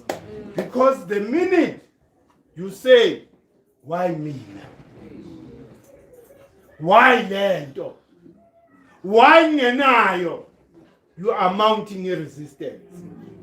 Magic can never operate in that situation. Magic will happen uma submit. What high ngule cycle I submit. Whatever happens, if you lose imoto, I'm okay as long as moya wami usekhona. Finish. There's less stress lapho. Manje mele siphile kanjalo makhaya. Samukele, si admit. We need to admit ukuthi singule situation engikuyo. Njengamanje. How can we be stressed ukuthi siphahlele etendeni? Hayi sikwazi ukuphehlela etendeni, mele kube nendonga. Nonsense. Isikhathi sithi sisetendeni manje. Siya enjoy ukuba setendeni. Isikhathi sofika la sizobuilda khona a huge mansion lezalo. Siyaza leso sikhathi. Pyramid. And not only just a structure, but an opulent structure. Ubukhazikhazi. I-gold, i-platinum, i-diamond lapho. Mawuvela i-diamond lapho. Why? Because we own this mineral.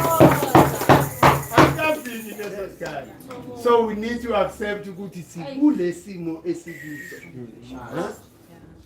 Enjalo ndokuzazi usekhaya wonke umuntu la is really striving ukuthi si experience ama magic njengokhokho bethu. Okhokho bethu they experiencing magic on a daily basis.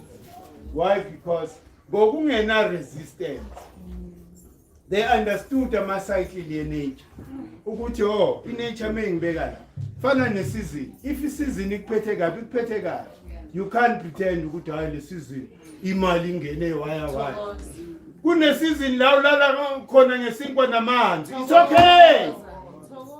And the men ukwamukele lokho ukuthi hayi uheteru hey wamenza kabi. God of the best. Tell us again.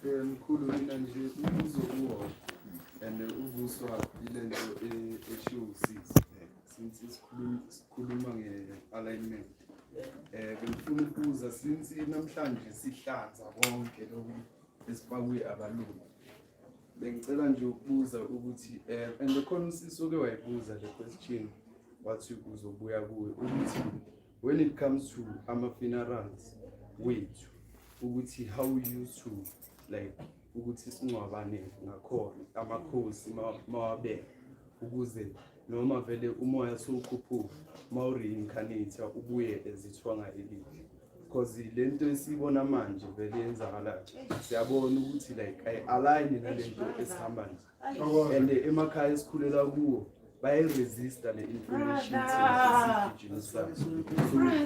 ngicela nje ukubuza ukuthi mandulo bebakhona ukuyenza kanjani ukuthi umuntu bameke ngesihle hayi ngale ndlela esihamba ngayo.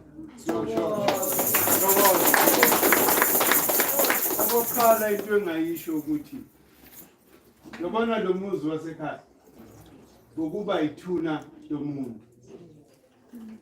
Why? Because we believed ukuthi umuntu akafi. And the reason why besimamify so that si retain the melanin esemntwini, because melanin yiyo le esahlangana nomoya wakhe. Mesiya ethuneni lakhe sikhuluma naye as if uyaphila, and siya ethuneni lakhe siye nokudla siyodla naye. Do you understand? Why? Because si believe ukuthi umoya walomuntu uyaphila. Remember last week ngikhulume ngama atoms ukuthi we are surrounded by atoms, and the atoms have memory. Atoms are conscious.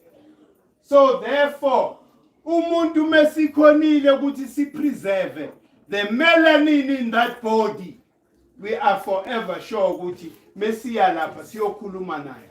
And the low melanin ayipheli nje ngoba nasemathanjeni ikhona.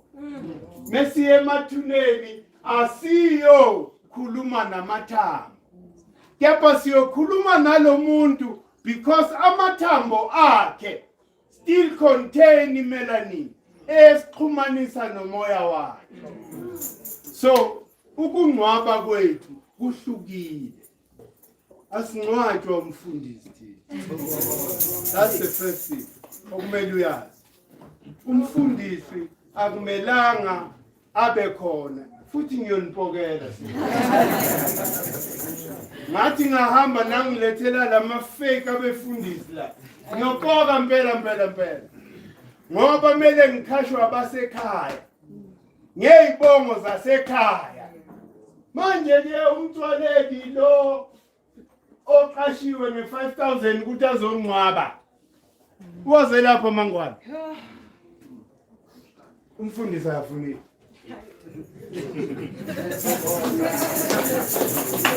That's the best thing.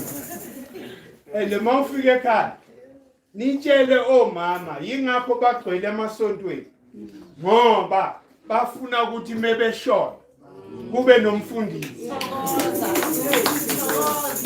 Nitshele omama ukuthi it is not necessary labantu engibafunayo ama-fake. That's why bamukela ukuthi babhadalwe just to go and bury somebody. So please, mina bengahambi sona. Angifune mfundisi. Ngiyayiphinda leyo nto leyo. Nikwazi nezingane zami ezingekho la. Nizi overpower. If izenza umsangano bazoletha umfundisi, nimgijimise aphume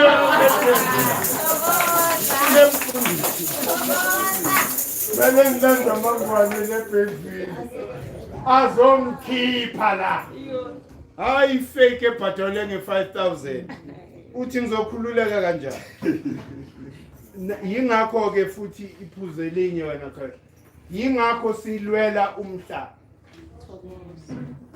Ukuthi mina kahle mengahamba kumele ngiyobekelwa ekhaya eMangwaneni la ngisuka khona endaweni engizobe nginikezwe yona ekhaya. Hayi ukuthi kucreatewe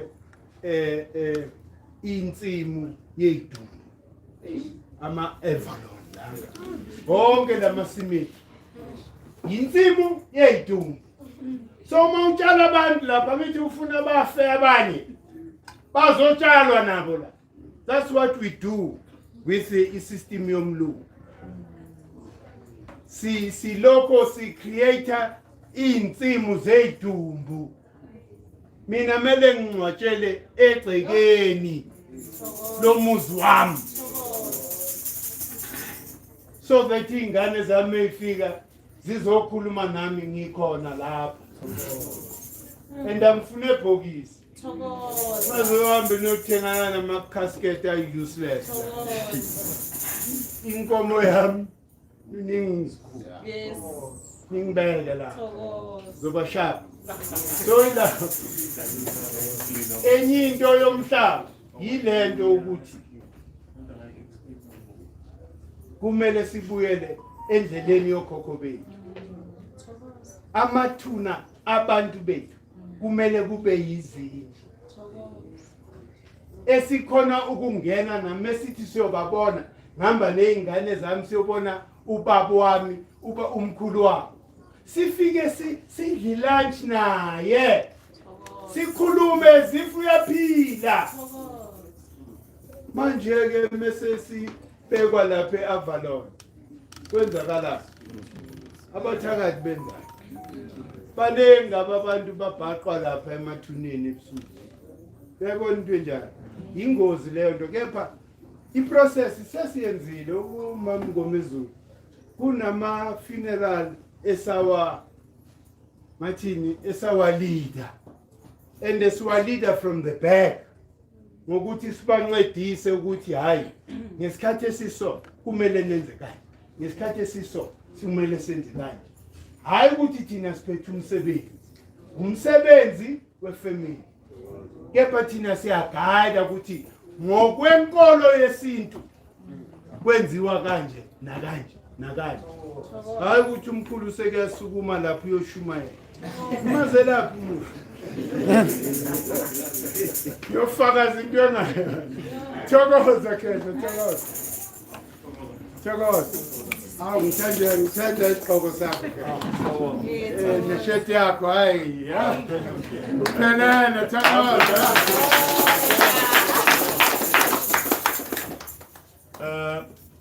Mkhulu Zenyule, I would love us to be here next year and be talking different when you look back. I think in all of that what we are doing is that there must be some form of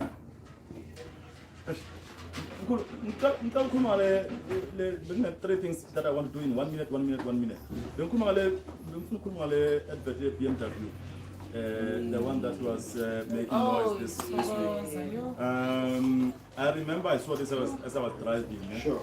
And first week I said, no, it was too big. That was my first reaction. I think 3-4 days later, that's when one of the people in the underground gang group that I belong to posted to say, hey man, did you guys see this nonsense? Then it started there. Then I put it on my WhatsApp status. Then I wrote there to say what I thought about it. And then I got a lot of firing towards myself, calls, WhatsApp messages, and so on. And I had to fill these calls and explain. And some were honest to say, hey, what's the problem with this ad? Some were saying, come on guys, it's just a car ad. You share, now it is now this. And now my response to that was that, this is how it starts. It's the subtleties and it's also the obscurities. And now my daughter who's 16 or 18 reads this and she sees ancestors. Did you guys see that? Crossed out. Ancestors crossed out on a billboard. So it's got nothing to do with people share and what. We like the car, we still love it. Mara in a level who uses ancestors? Because somebody was complaining, man, what's it?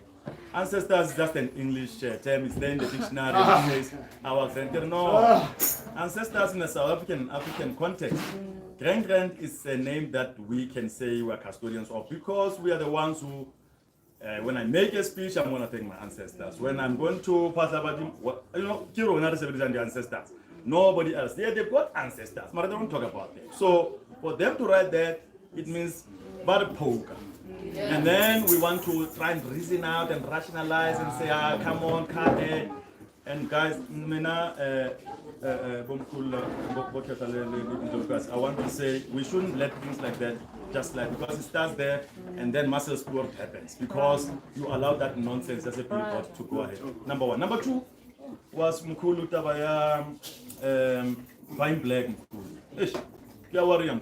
I buy black 7% now, and I want us to say we agree that this year we are going to first dips or default buy black in line with what brings us here together, because it doesn't help that the financial muscle that we've got, and it's huge, that it still goes to buying white things to a point where even in those boardrooms and the interviews that we go to, they even write to say when you go to an interview you must wear blue and navy and nonsense, because I can rock my, well, maybe not my t-shirt, but I can rock African print to a meeting. I wear my hat when I go to big meetings where I depend on these guys saying yes. But I want to show them, no, I am this person, and this is what we are going to get into partnership with when we have signed on the dotted line. And I think we shouldn't be too complacent, too apologetic, and no. And what I've noticed also, Mkulu, is that when you do that, they start taking you seriously. They know it's not like them. And I think here, all of us here are those people. And we should actually spread the message to our friends, to our colleagues, to say, hey, that Friday, we're meeting the boss. In fact, every Friday must start them. Every Friday must be African Friday. Finish. Every Friday for the rest of the year. Why suggest that because we're in a position of power to say every Friday is our Heritage Day and September. Every Friday from now on. Finish. Now, enough on that one, Kulu. The last one is also well, this is what I do every day. Collective ownership and collective wealth creation. I think Mkulu is the one last piece of ammunition left for us. And I can't think of any other thing that is going to make us get out of this mess that we're in. 29 million South Africans on grants as we speak. If that statistic is anything to go by and it is correct. But when I saw 29 million, that's half the count, more than half the country. That is on grants, that's 350. People queuing every day. Can't be right, Mkulu. And I want to say to all those brothers and sisters here who have, let us think differently on how we're going to take our money. We're going to take it to black car dealerships, black insurers, black this, black that. But also let us form, and Mkulu, we've spoken about this, let us take a deliberate decision to form a movement that is a financial angle to this Kopano ya Rona Mona every Sunday, so that by this time next year we can look back and say, wow, what a wow. Well,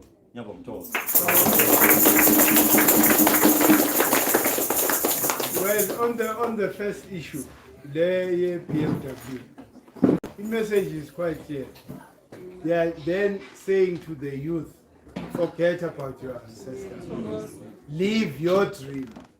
Be a puppet like all others. Because your ancestors never achieved a BMW. They were never able to get a BMW. So scratch them out. You know, so the message Lapo is quite clear. They are encouraging young Africans to then disconnect from their ancestors. And that is something that can never be allowed. But as it was in Kemet then, it still is today. That's a black person who gave the white person the idea. It's these clever blacks who works in these advertising agencies. That is why you find the Utabelung are still disrespecting us. They go and recruit a black creative. They go and recruit a black model to then do the ad. So even though that thing is trashing them, last week, learn to free yourself from mimari. If you live this life you will allow such things to happen. Where it doesn't matter how much you trash your own culture and history, but just because you are getting money, you agree. Then the second one, Just right there. Buy black. I even said to the Buy guy black. this ad could have been a beautiful ad, but just by saying our ancestors would have been proud of us. Man, because they chose to just poke people and be naughty or be popular, because some advertising like that maybe It's a strategy for. a stupid strategy. It's a but strategy not for on our advertisers. names, not on our ancestors. Our advertisers, they do this.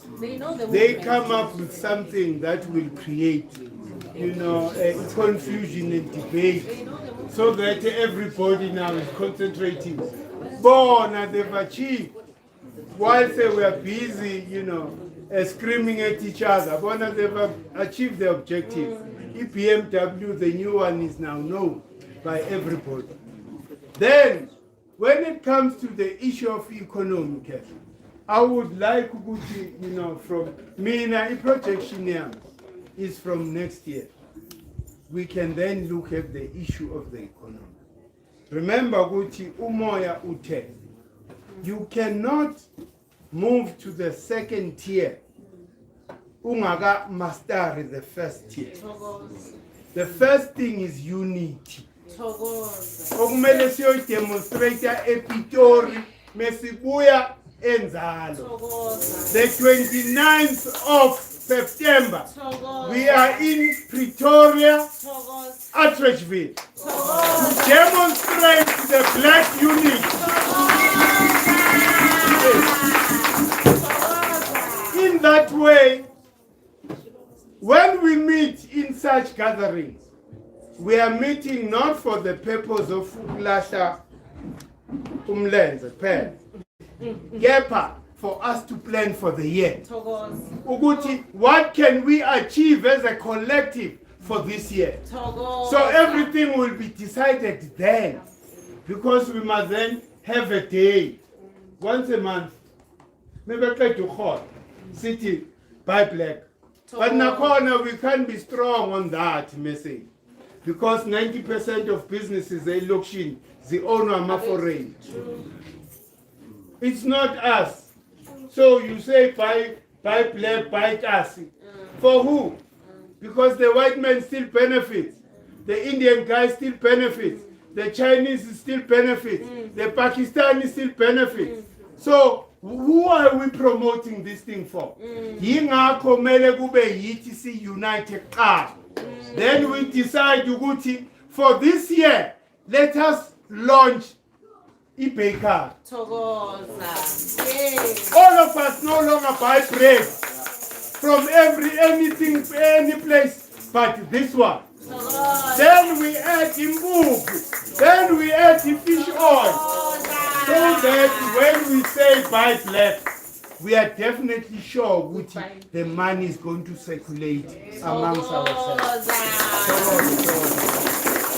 Then the last one going. No, the last one. Oh. Okay, now everything lingers on that. There were guys here about inside insurance.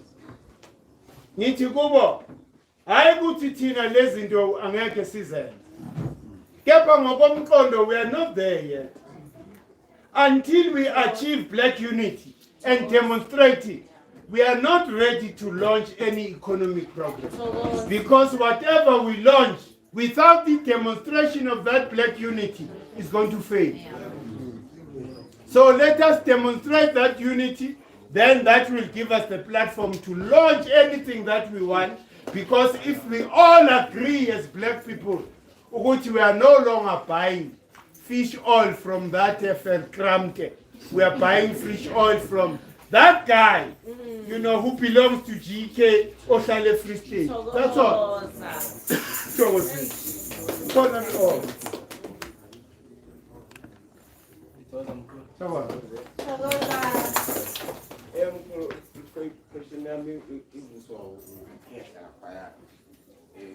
Manje angithi kunalento leyo ukuthi sesiku age ye Aquarius, so khithi isikhathi ukuthi yonke into ngathi kahle kahle ngathi siricha a full cycle jump angazi impectation kanjani angithi yabo.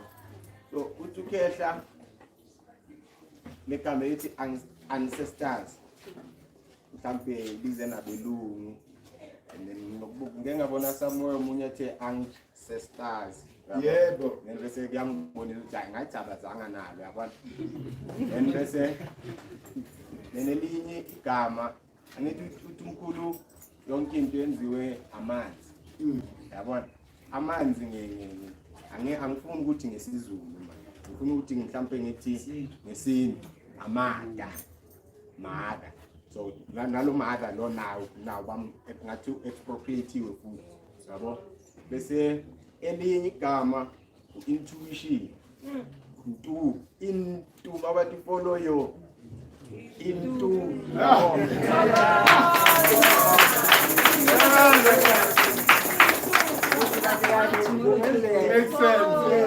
kungenzeka ukuthi masithi we are now coming full circle ukuthi vele isikhathi ukuthi nako lokukhuluma le language yona lena vele sokusondela kwethu vele twethenini ukuthi sibuyele fully ukuthi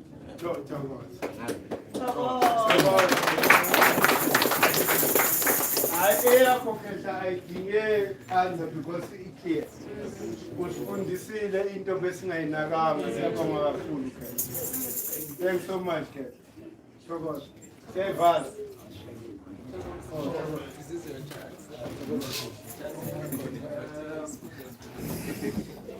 Mamele i-protest yaka uZulu Mathabo.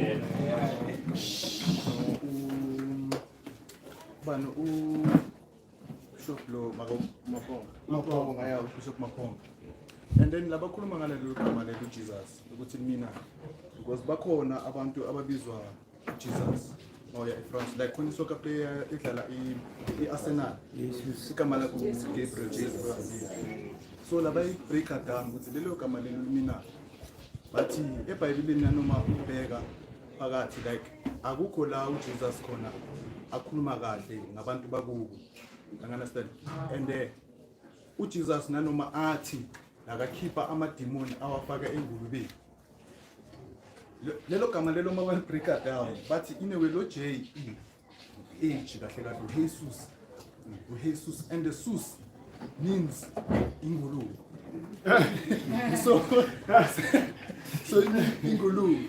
So bathi uZulu Mathabo if yena kade katahlala angithe lisuthi uyalesuthi athi unothise nanoma ingulube mabangayithopa ikhanda isazophila isazogijima kanjalo sazogijima. So either way abantu ba treat i-Christianity ngakhona nanoma bayayibona iyabheda but bayaqhubeka ngayo. You understand? So my point was that in terms of that term. that Hey, remember ukuthi you know inkinga ke yabo amakhehla la ngabo ukhehla uMapopo angazi ke naye ke ukuthi umeke ukhehla uMapopo wathi yena uyi-bridge between Christianity and African culture. Yayizwa leyo. Manje confusion isuka la. Ukuthi kwabona bamephi in terms of kwalona lelo gama ukuze balihlaziye break it down bayenzeni. I-belief system yabo ikuphi? Are they on the fence or banga? This is what we need to. As to ukuthi ba debate ngani. For me lelo gama means fuck all. You know, and angifuni noku debate into engekho la kimi. Ngoba azange phile. So for me to be analyzing, you know, by this etymology yale gama, then it's useless. Because I know ukuthi uJesu lo was a creation. Gaga le Pope le ubani Constantine was a creation ka Constantine. How then as a scholar do I sit down and analyze into engekho? Inkinga yami lapho for them to have a program to analyze lelo gama into engekho yangimaza.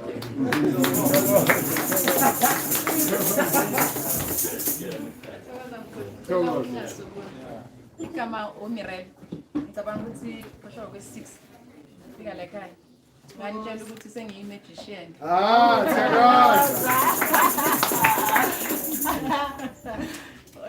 Indaba yende elinye ilanga leyo. Umkhulu uthe mangabe inkosi ingamgcina inkosi mayigcine. Umkhulu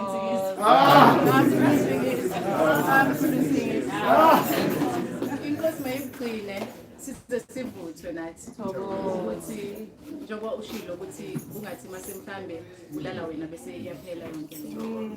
And then okwesithathu isicelo baba sokuthi ungasifundisa ikhalenda ukuthi siyisebenzisa kanjani ngoba ngiyabona iyehluka namasizini. Khona la sometimes ukunomlingo, sometimes ukunokugeza, sometimes ukunani mangayenza mhlambe isikhathi sokusifundisa ukuthi siyisebenzisa kanjani uma singekho la sisemakhaya. No, Togo. No. Not only ukufundisa ukuthi nisebenzisa kanjani, but last announce ukuthi we are launching what is called the Kemet University of Truth very soon. You know, the first course calendar, so that you understand the creation story, you understand the calendar, because more than the connection, then you are liberated. So very soon, I think within 2 or 3 weeks, we'll be ready to say announce with say Togo. Yeah, but now Togo.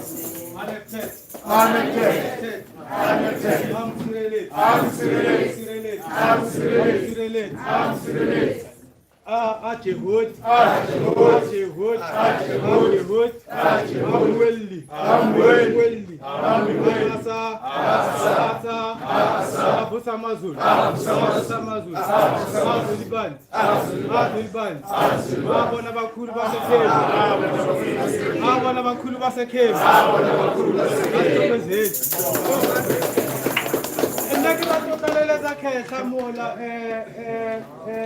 in a medical perspective,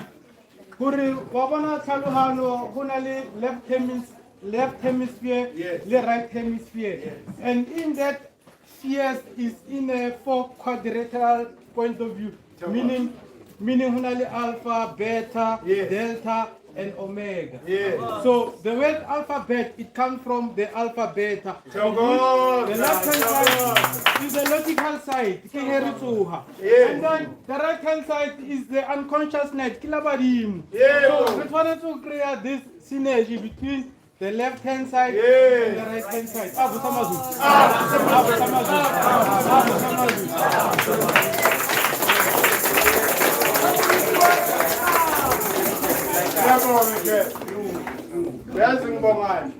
You've just confirmed ukuthi future is guaranteed. Future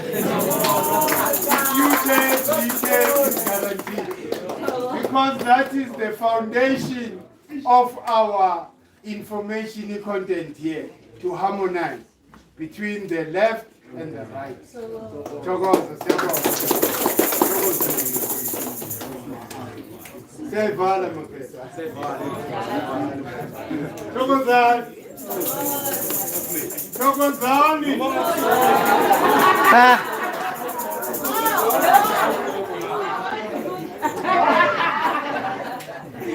Hayi kodwa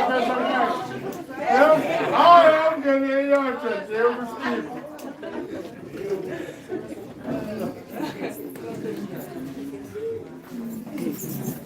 Hayi siyabonga,